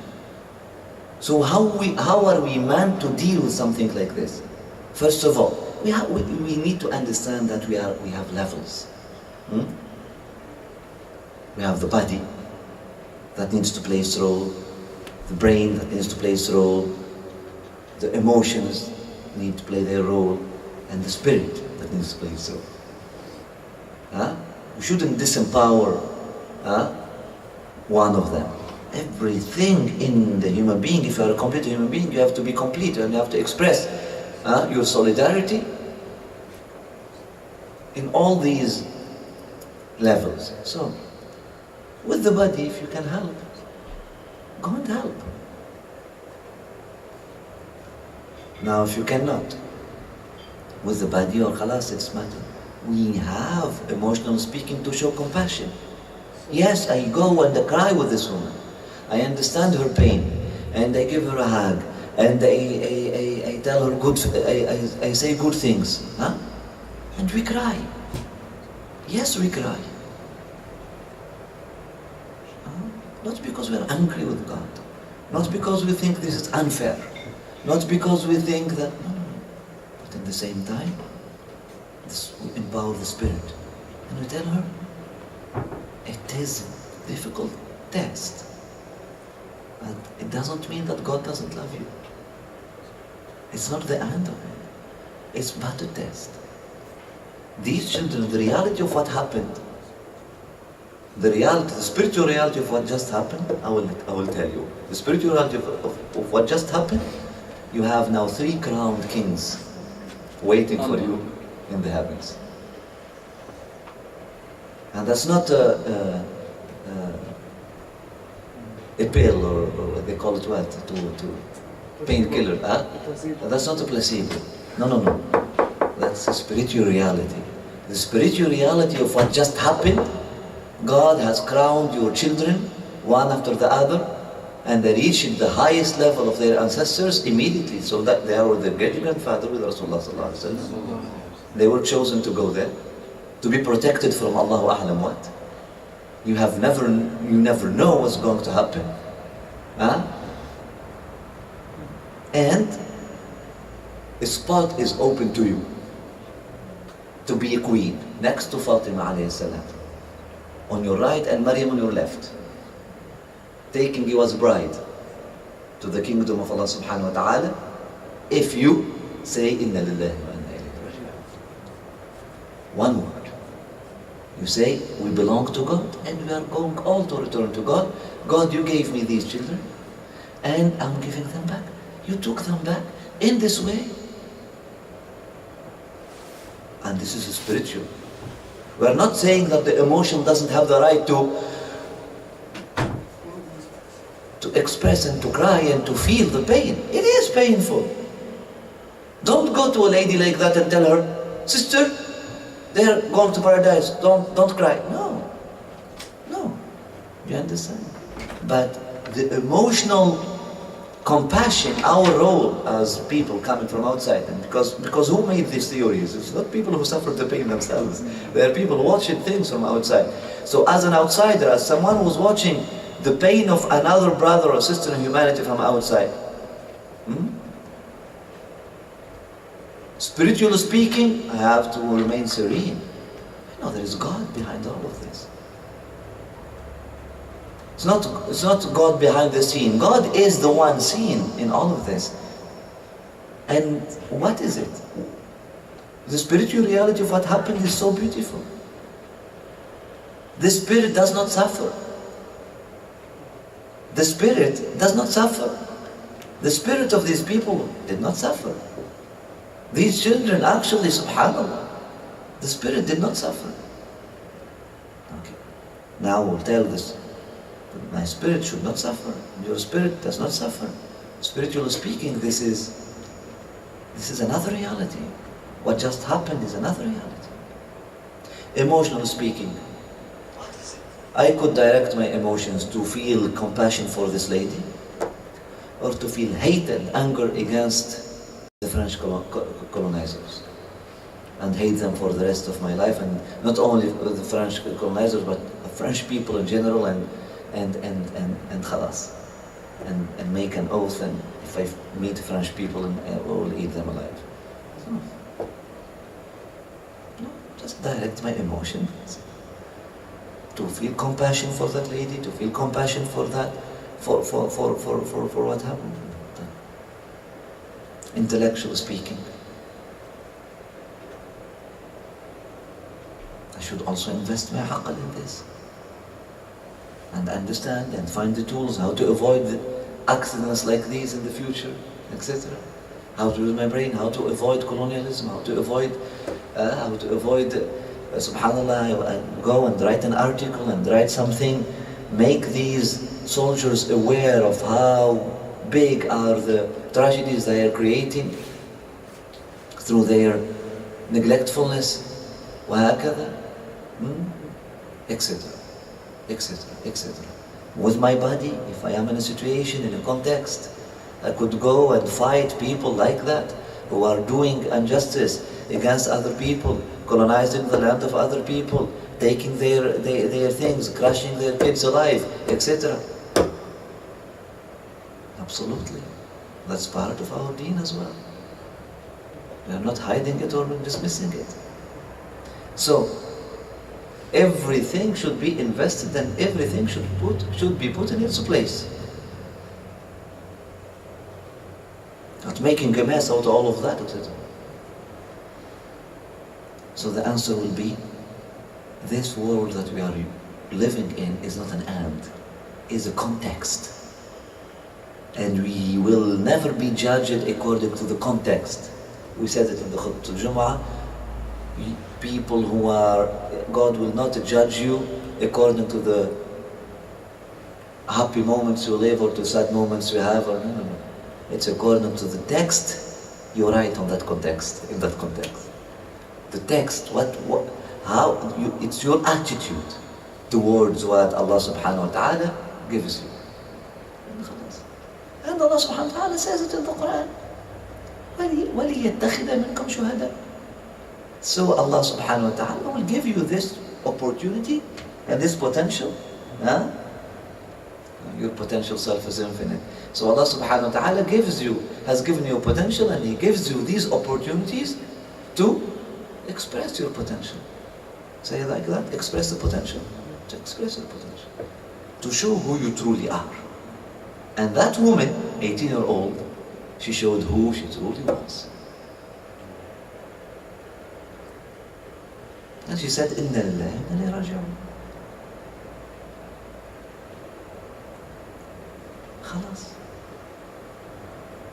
She said, Inna lillahi wa inna ilayhi raji'un. She cried, she said, Inna lillahi wa inna ilayhi raji'un. And when we think about it now with aql, Allah subhanahu wa ta'ala has freed her from the heaviest responsibility. She had older kids, and they are good. They were good. She couldn't handle these young kids alone while her husband was not there. Allah wa Rasuluhu a'lam. This is another explanation. But it doesn't have to be always like that. But Allah subhanahu wa ta'ala has a hikmah. Some of which we could understand. In everything. Some of which we could fathom and understand. وَعَسَىٰ أَن تَكْرَهُوا شَيْئًا وَهُوَ خَيْرٌ لَكُمْ.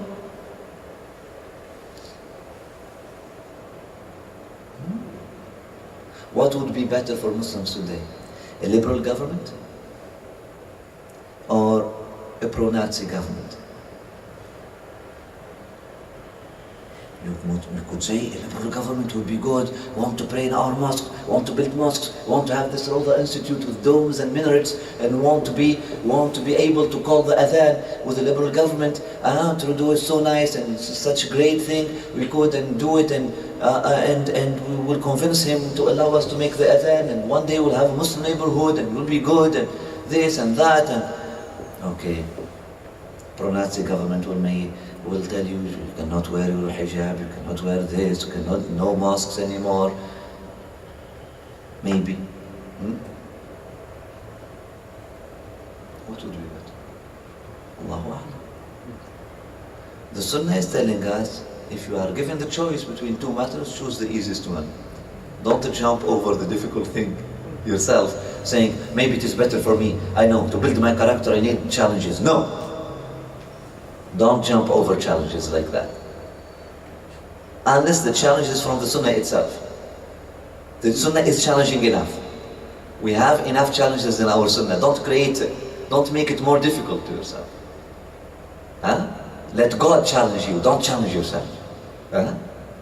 Let the life, let God, let God educate you. Don't choose your own test. Oh, I know I'm a brilliant student. I know it's good for my brain. Let me choose this very difficult test. No. That's bid'ah. That's innovation. Because you are putting your aql. Choosing for yourself. No. God tells you, اسأل الله العافية. One of the companions of Rasulullah sallallahu alaihi wasallam, he did not fight with Rasulullah sallallahu alaihi wasallam at any war. And he was feeling sad because of that. He migrated late. He was the uncle of Rasulullah sallallahu alaihi wasallam. He migrated late. And then at some point he felt so sad, so he wanted to live some kind of, he was asking to live a very difficult context, and he succeeds that test, so it will make up for the previous. No, my uncle, ask Allah subhanahu wa ta'ala al-afiyah, ask Allah subhanahu wa ta'ala ease, ask Allah subhanahu wa ta'ala to make it easy for you. Su'al al-afiyah, shar'an, we have to ask Allah subhanahu wa ta'ala for ease. So to say, no, let us not ask for, let us go and ask for a pro-Nazi government will be good for us, will put us in to put us in good shape, or put us, how to say it in English? In good faith, in good, it will sharpen us, it will, Give us discipline. to polish us, to sharpen. لا, you can't. لا تتمنوا لقاء العدو. Rasulullah sallallahu alaihi wasallam. Even they were going, and they are soldiers, and they have their weapons, and they are ready. And Rasulullah sallallahu alaihi wasallam And they were like looking, where are the enemies? Where are the enemies? Rasulullah sallallahu alaihi wasallam, he told them, why are you looking for the enemies? He said, we came to fight. He said, maybe your enemies decided to flee, to not show up for the battle. Isn't that better for you? How could that be better? We want to fight. We wanted to fight them today. لا تتمنوا لقاء العدو فإذا لقيتموه فاثبتوا. The balance. Don't wish. Don't wish. Don't desire. Do not desire meeting your enemies. Do not desire difficulties. Do not wish for difficulties. Don't wish for difficulties. Don't make it your choice. But if it is the choice of Allah subhanahu wa ta'ala for you to meet your enemy, to face your enemy, to have difficulty in your life, فَاثْبُتُوا. Then be firm. Then be firm. لا تتمنوا لقاء العدو فإذا لقيتموه فاثبتوا. How should we translate that, Shana? Don't desire to confront your enemies. Don't desire to confront your enemies. But if it comes to that, But if it comes to that, be firm in that moment. be firm in that moment. Also, do not desire difficulties in your life. Do not desire to lose a child in order to have a crown in the Jannah. Do not desire to lose your eyes because God will give you light in your heart instead of them. I do not even desire to lose one cell of my body. I feel sad even when I see a piece of my hair falling. When I was a child, I used to cry and I used to go and bury each one of them, make janazah for each one of them. I was making like 18 janazah per day, burying my pieces of hair. I was so like romantic like that, seriously. Making janazah and bringing my cats to walk in the janazah, just to bury my piece of hair. Alhamdulillah. The garden had like my piece of hair like this. So Allah, shrine for a piece of hair. Alhamdulillah. La ilaha illallah Muhammad Rasulullah sallallahu alaihi wasallam. So, you see, no. Why would you want to lose a piece of hair, let alone a finger, let alone why? Why? I don't want to. I don't want to. I don't want to lose one of my brothers. I don't want to lose anyone. If I could, I would have every and single human being, all my brothers and sisters, not only Muslims, believers, saints, and all of us sitting together, and for the rest of our moments to the end of to the last breath, we are in Mawlid together. Best of moments. Bismillah, standing, Ya Nabi, salam alaykum. Yeah? You understand? That should be the wish of the believer. Right? Don't choose difficulty for yourself or for others. Yeah. But if it comes to that, be firm. Be firm. One. Two. If it comes to that, and this is an analysis, be firm, and also you can use your aql and see. Now, if it comes to that, if a pro-Nazi government takes Canada, neo-Nazi or government takes Canada, that's good. Then be firm and see the good in that. Yes, see the good in that. Maybe actually. And I could see that there is a good in that. Who knows?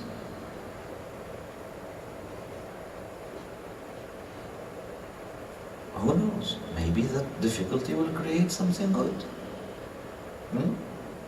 Now we are all crying for Syria, for Syrian kids, etc. Who knows? Those who understand, like our teacher, Dr. Samar Nass in Syria, etc. Now he's taking young children, raising them again.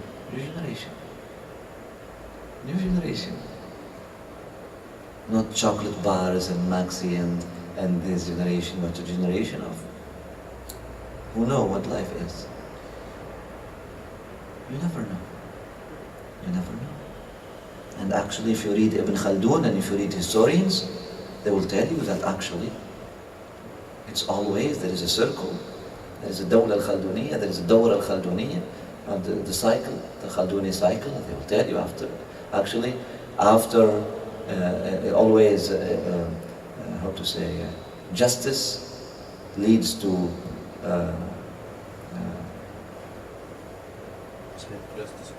prosperity. Prosperity brings a generation of weak people who are addicted to that prosperity, to ease. That generation of weak people will create injustice. Understand? Injustice will create war. War will create strong people. Strong people will make justice. Justice will make prosperity. SubhanAllah. But this is but what? This is but a context. This is but a context. Does it have to do with the most important thing, which is our masir, our qadr, our destiny, our mission? It's just a context. Your mission is to be Abdullah in any context. If he chooses for you to be the son of a billionaire, be Abdullah, son of the billionaire. And he has shown you the way how to be Abdullah while being son of the billionaire. If he has chosen for you to be Abdullah with no eyes, with no arms, be Abdullah with no eyes, with no arms. And we have examples of Abdullah successful in that context, and Abdullah successful in that context. And we have also examples of people who failed to be Abdullah in that context, and other people who failed to be Abdullah in that context. So that's the answer of the elders. They will tell you that's but a context. This said, you have to use your brain to bring hope and help, and you have to use your emotions to show empathy and compassion, and you have to empower the spirit and tell the spirit this is but a context. The spirit is never hurt. The spirit is never hurt. The spirit knows. The spirit knows God. Only when we empower the emotions au détriment de, we empower the emotions in the bad way. We empower the emotions where the emotions are not on the right track. The emotions are out of control, and we go and empower them to be out of control. Empower rebellious emotions, emotions of the ego, like victimization. You see, how could that happen to me? How come? She's angry or something, and you go then you empower that emotion. That's not empowering, that's actually disempowering. Empower that emotion, then you kill the opportunity for that human being to meet his or her own spirit. Khalas, there will be. When the emotions are so loud, angry and talking and or bragging, or the spirit cannot speak, you cannot find him. Forget about him in the prison, in the jail, like Yusuf was forgotten in the jail. When the emotions are so loud, and the chat, the mind chat is so loud, the spirit cannot hear, you cannot connect with your spirit. But your spirit has the answer. The spirit of each and every human being has the answer. And we met Syrian ladies coming after the war, and they have lived things like these and lost their children under the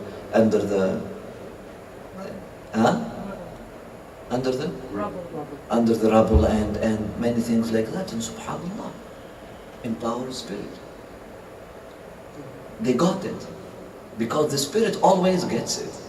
There is no way the spirit cannot get it. The spirit within us, that it does not lack intelligence. Huh? The spirit is intelligent. The spirit always gets it.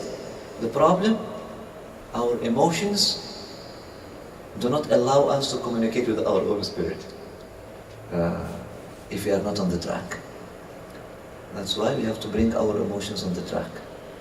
A healthy thinking will bring the emotions on the track. And good emotions, when they are on the track, when you empower these emotions now, when they are on the track, they're not rebellious, they are on the track. You empower them,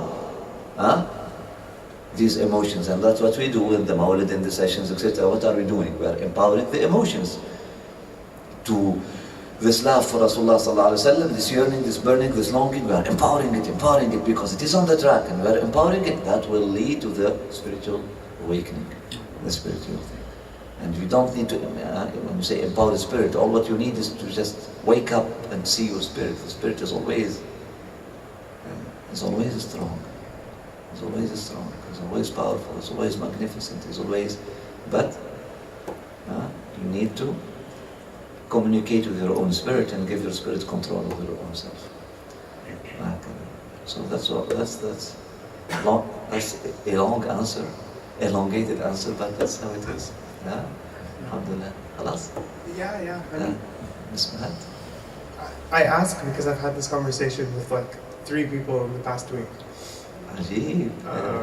And I don't know how to say what you just said to them. Alhamdulillah. I just tell them, I don't know, like, I just tell them if you be closer to Allah, you'll have the answer. But that's as far as, that's the best answer. that's the only thing I can say. And that's the best answer. That's the best answer because your spirit has the answer. Because that is your But spirit. the aql can't understand this. And the aql was not made to understand this. And the aql, the mission of the aql, the function of the aql, and the mission of the function of the aql, and the mission of the aql, the mission of the aql is not to understand the context necessarily. The aql is to be invested in creating the best response, in creating the best text, writing the best text in that context. Not make an analysis of the context, every single thing.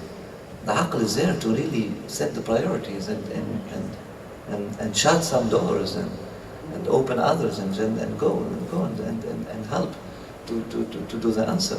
We are not here to understand God. God, did he tell us that I need helpers?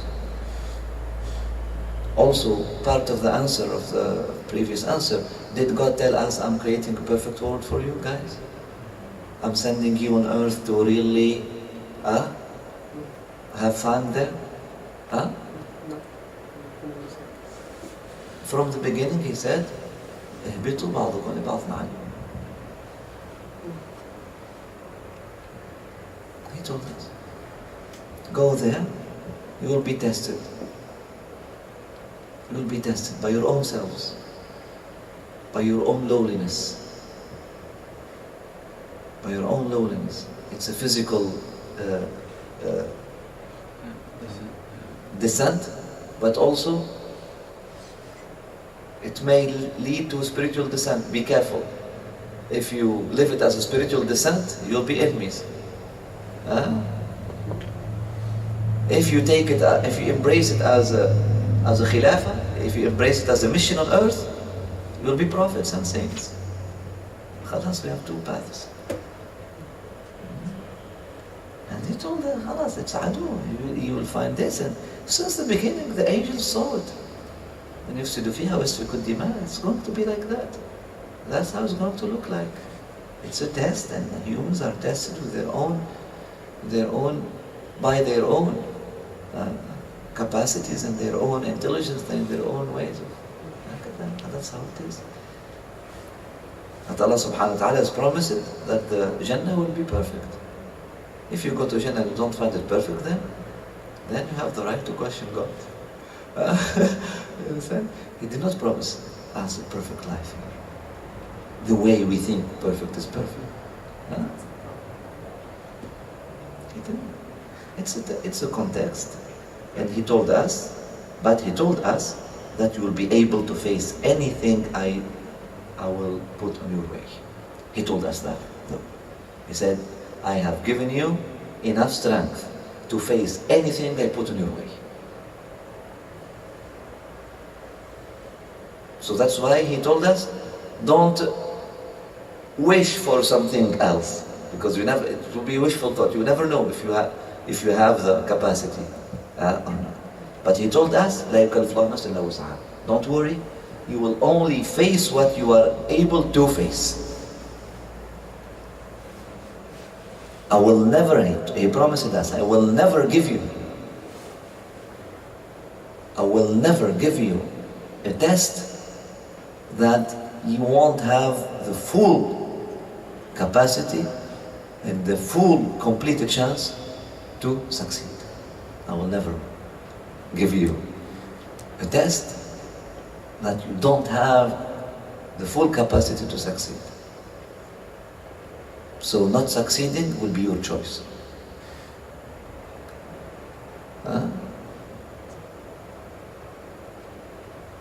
I will never cause people to be misled or fail a test that I have given them unless after I give them all the answers and they decide willfully to turn their back to these answers and choose something else.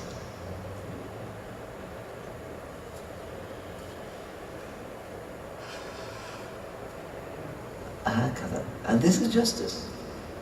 God has promised this. God has promised this. And it is clear in the Qur'an, and that's a promise of God. Now, alhamdulillah, we see people who live that maybe someone who saw that lady, the story I told you. It's a painful story. So, oh, what is God? And then he ended up atheist. And the lady who lived that experience herself, she ended up a saint, becoming a saint.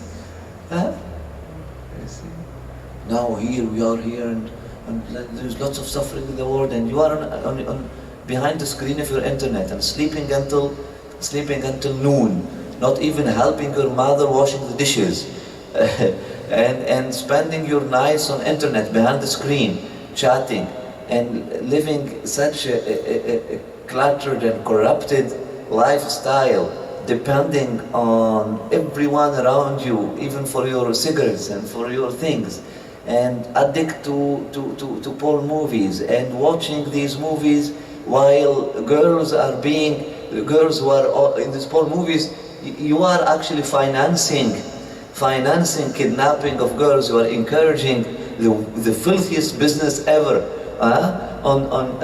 You are even worse than these Israeli or these Hindu or Buddhist soldiers raping women. You are encouraging the business of raping women. You are encouraging the business of selling children. You are encouraging a business like that. And this kid now, after watching his porn movie, after going and feeling guilty and taking his shower, coming to question the matter of qadr. This is exactly what's happening. These are the people who are chatting and making these businesses. They're not really people who are spending their nights in the maharib. Ya Rabb, Ya Rabb, Ya Rabb, show me the solution. Ya Rabb, Ya Rabb, Ya Rabb. It hurts. I feel so bad for the humanity suffering. Ya Rabb, Ya Rabb, Ya Rabb, Ya Rabb, empower me so I could help my brothers and sisters. By Allah, people like that will never create innovation. It's only people, it's a comfort zone, Habibi. Doubt is a comfort zone. Doubting God and asking such a question, it's a comfort zone. They are not really people who are really hurt. They are not people who are really burning for others. They are not. Contradiction. Total. I have seen, I have lived with people like that. And subhanAllah, come and God help your mom. And his mom, he's discussing with me the matter of the qadr, and now his mom is coming with 2 bags of food. And he's so into it. Your mom. Let me go and open it. No, she's able to come on the stairs. Seriously, I'm telling you. It just hurts because you can't say anything to get them to realize this? So you can. You can. You just like you can't. It's not a matter of convincing the aql. You It's can't. not a matter, but you can show them their contradiction. You can show them that their question is not coming from the pure place. You understand? If the question is coming from a pure place, it is nusf al-ilm. A good question, a question coming from pure place, from a seeker of solution, truly. Not someone who is just in his comfort zone, doubting everything, wanting to just ask questions. No. A true seeker, someone who is really burning, someone who is really feeling the suffering of his fellows, like, you understand? Questions coming from someone like that would lead to sainthood.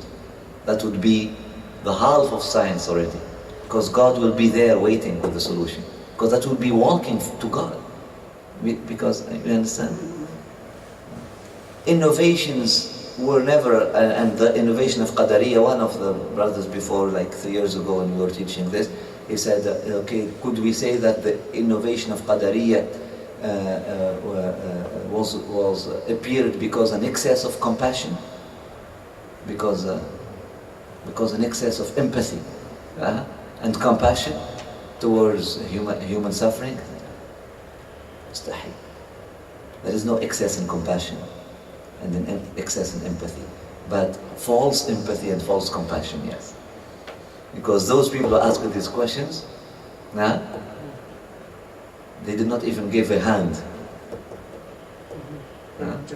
And you find these Médecins Sans Frontières, you find people who go on the front. On the front? Front line. You will find people who go to the front lines. Subhanallah, their faith is increasing every day, every moment, and they see God doing things. But if you prohibit and prevent yourself from seeing the hand of God, the merciful hand of God saving and doing and etc., and you just get one image, one picture, and you start lamenting or lamenting, or you start lamenting about it, how would you see God? In an image? In a video? You understand? So only people backseaters. Only backseaters create innovations, but those who are on the front line, they don't have time for that. Because if you're on the front line, you'll see God. In the front line, that's why we tell you, come to the front line. That's why all what we are telling you, just engage fully and invest yourself totally, so you don't have time to waste. Just put everything in your fridge and make a soup with it, and let us enjoy it together. Otherwise, it's going to go stale there, and then it will make a bad smell every time you open your fridge. It will come every time you open your fridge.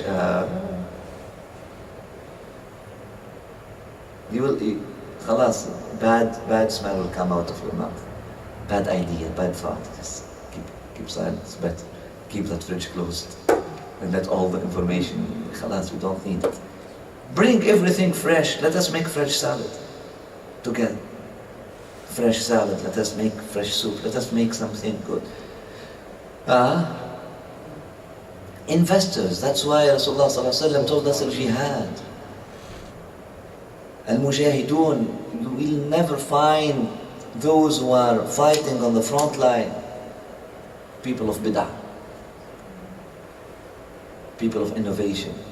The people of jihad won't have time to make innovations, because they are totally invested with Allah subhanahu wa ta'ala. But the question today, what is the jihad of our time? That's the question. Jihad does not mean war. War could be one of the forms. It's not war. War is never a form of the jihad, but being firm and standing firm, protecting the rights of the weak people and defending the honor of weak people, and showing solidarity in a context of war is the jihad. Could be the jihad that God will put you in. But jihad is beyond that. Jihad means being fully invested and totally engaged in the cause of God.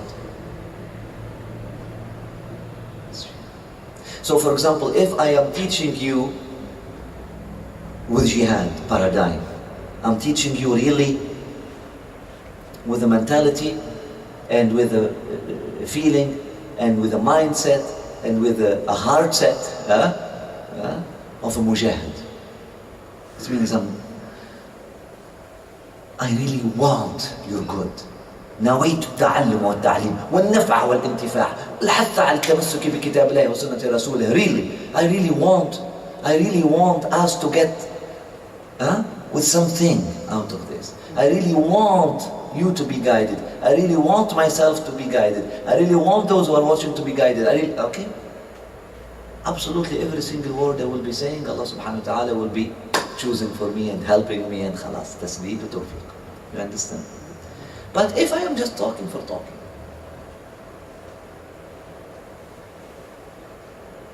and then just, I don't know what, sometimes I'm just there because it's class, or I'm there just to show off, worse even.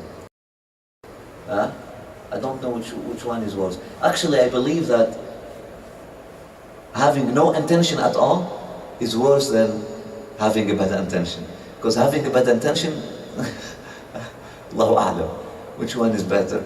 But ala kulli hal, nas'al al-'afwa wal-'afiyah. I have no intention at all, or having a bad intention and just talking and talking and talking and talking and preaching for preaching. If I am preaching for reaching, if my aim is reaching a point, reaching the heart, reaching the soul, that's a jihad. But if I'm just preaching for preaching,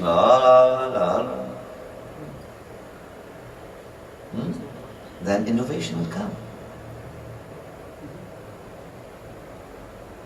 Then bad ideas will come. Always. Bid'ahs, they only come in the comfort zone.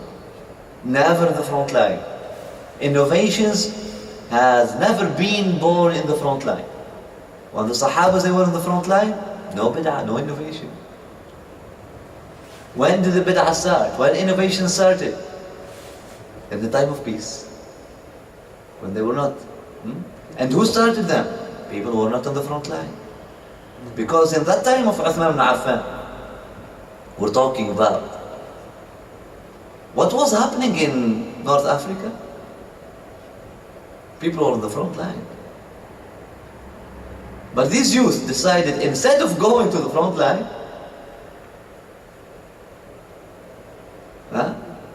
in North Africa, in China, because in the time of Sayyidina Uthman ibn Affan, the responsibility was big.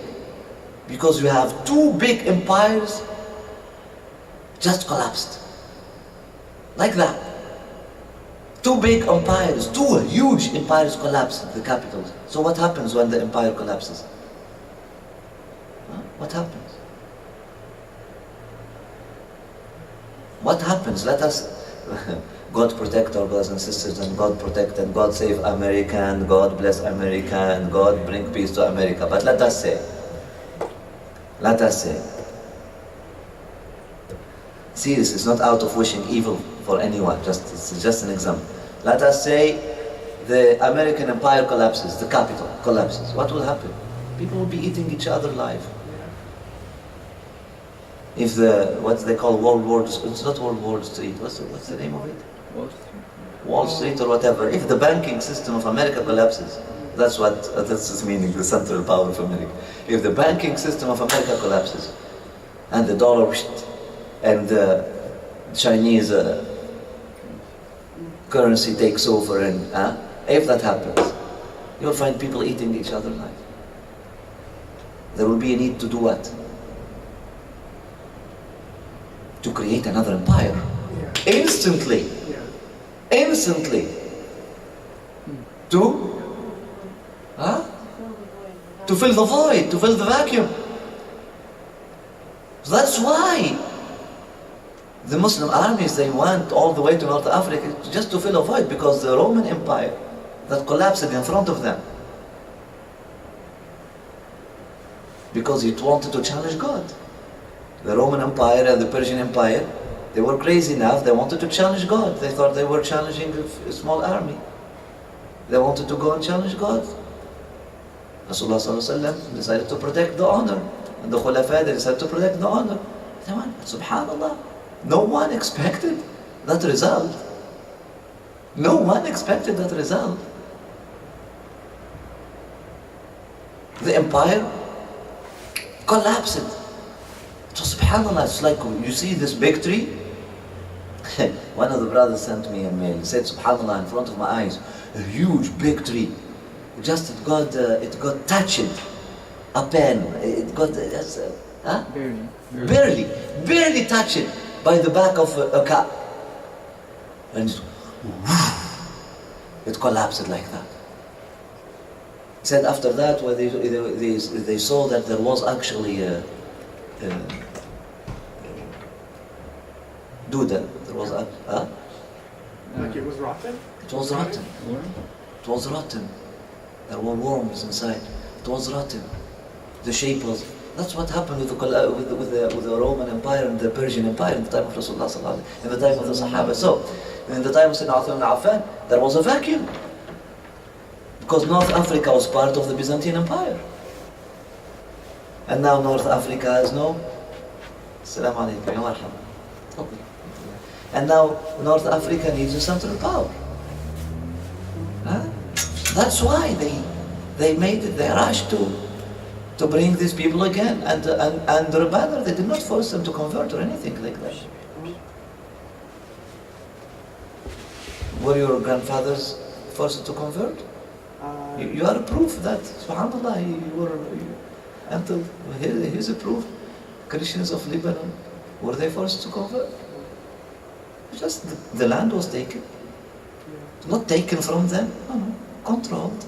The governance, to have a central power, to have peace, to have that, and everything else after happens. على كل حال.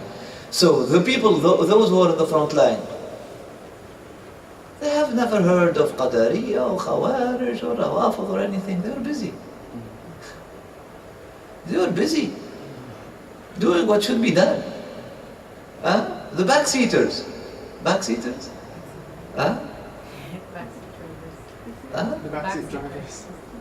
Backseat drivers. Backseat drivers. Not the ones driving, at the front. Not the one driver. The ones sitting. Those who are on their... You're gonna hit a red light. Armchair critics. Armchair? Critics. Critics. Armchair critics. The crickets or critics? Critics. Kind of crickets. Armchair critics or crickets. No, critics. They will be criticizing the eagles. Crickets criticizing the eagles. Oh, that's not high enough. You are a cricket, you don't even know how to fly. You barely jump.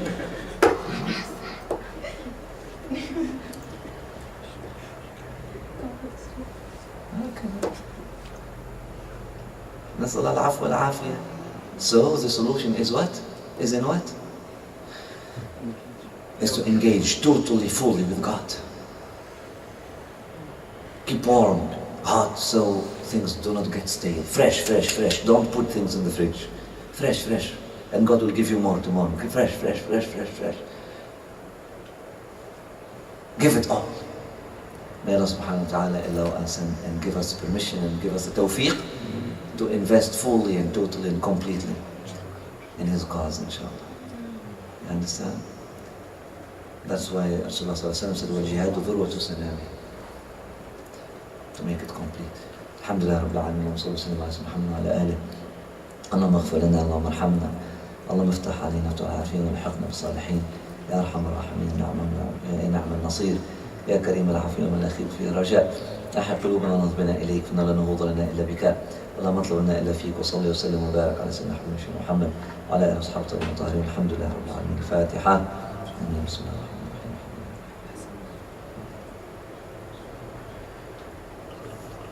الحمد لله ربنا انفعنا بما علمتنا ربي علمنا الذي ينفعنا ربي فقهنا وفقه أهلنا وقراباتنا في ديننا مع أهل القطر أنثى وذكر رب وفقنا وفقهم لما ترتضي قولا وفعلا كرما وارزق الكل حلالا دائما وأخلا أتقياء علما ونكفى كل شر ربنا صحنا كل شؤون أقرب رضا من العيون قبل أن تأتينا رسل من واغفر استر أنت أكرم وصلاة الله تغشى المصطفى من الحق دعانا بكتاب فيه للناس الشفاء وعلى الآل الكرام الشرفاء على صاحب مصابيح الغرر اللهم اهدنا ولا تولنا وليا سواك وتجعلنا مخالف امرك وعصاك واجعلنا من يسارع في رضاك وصلى وسلم وبارك على حبك ومصطفاك سيدنا محمد وعلى اله واصحابه الطيبين الطاهرين والحمد لله رب العالمين امين.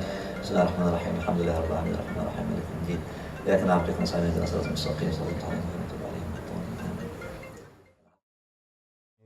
ربي صلي على النبي شفيعنا أحمد الله صلي ربي على النبي مولانا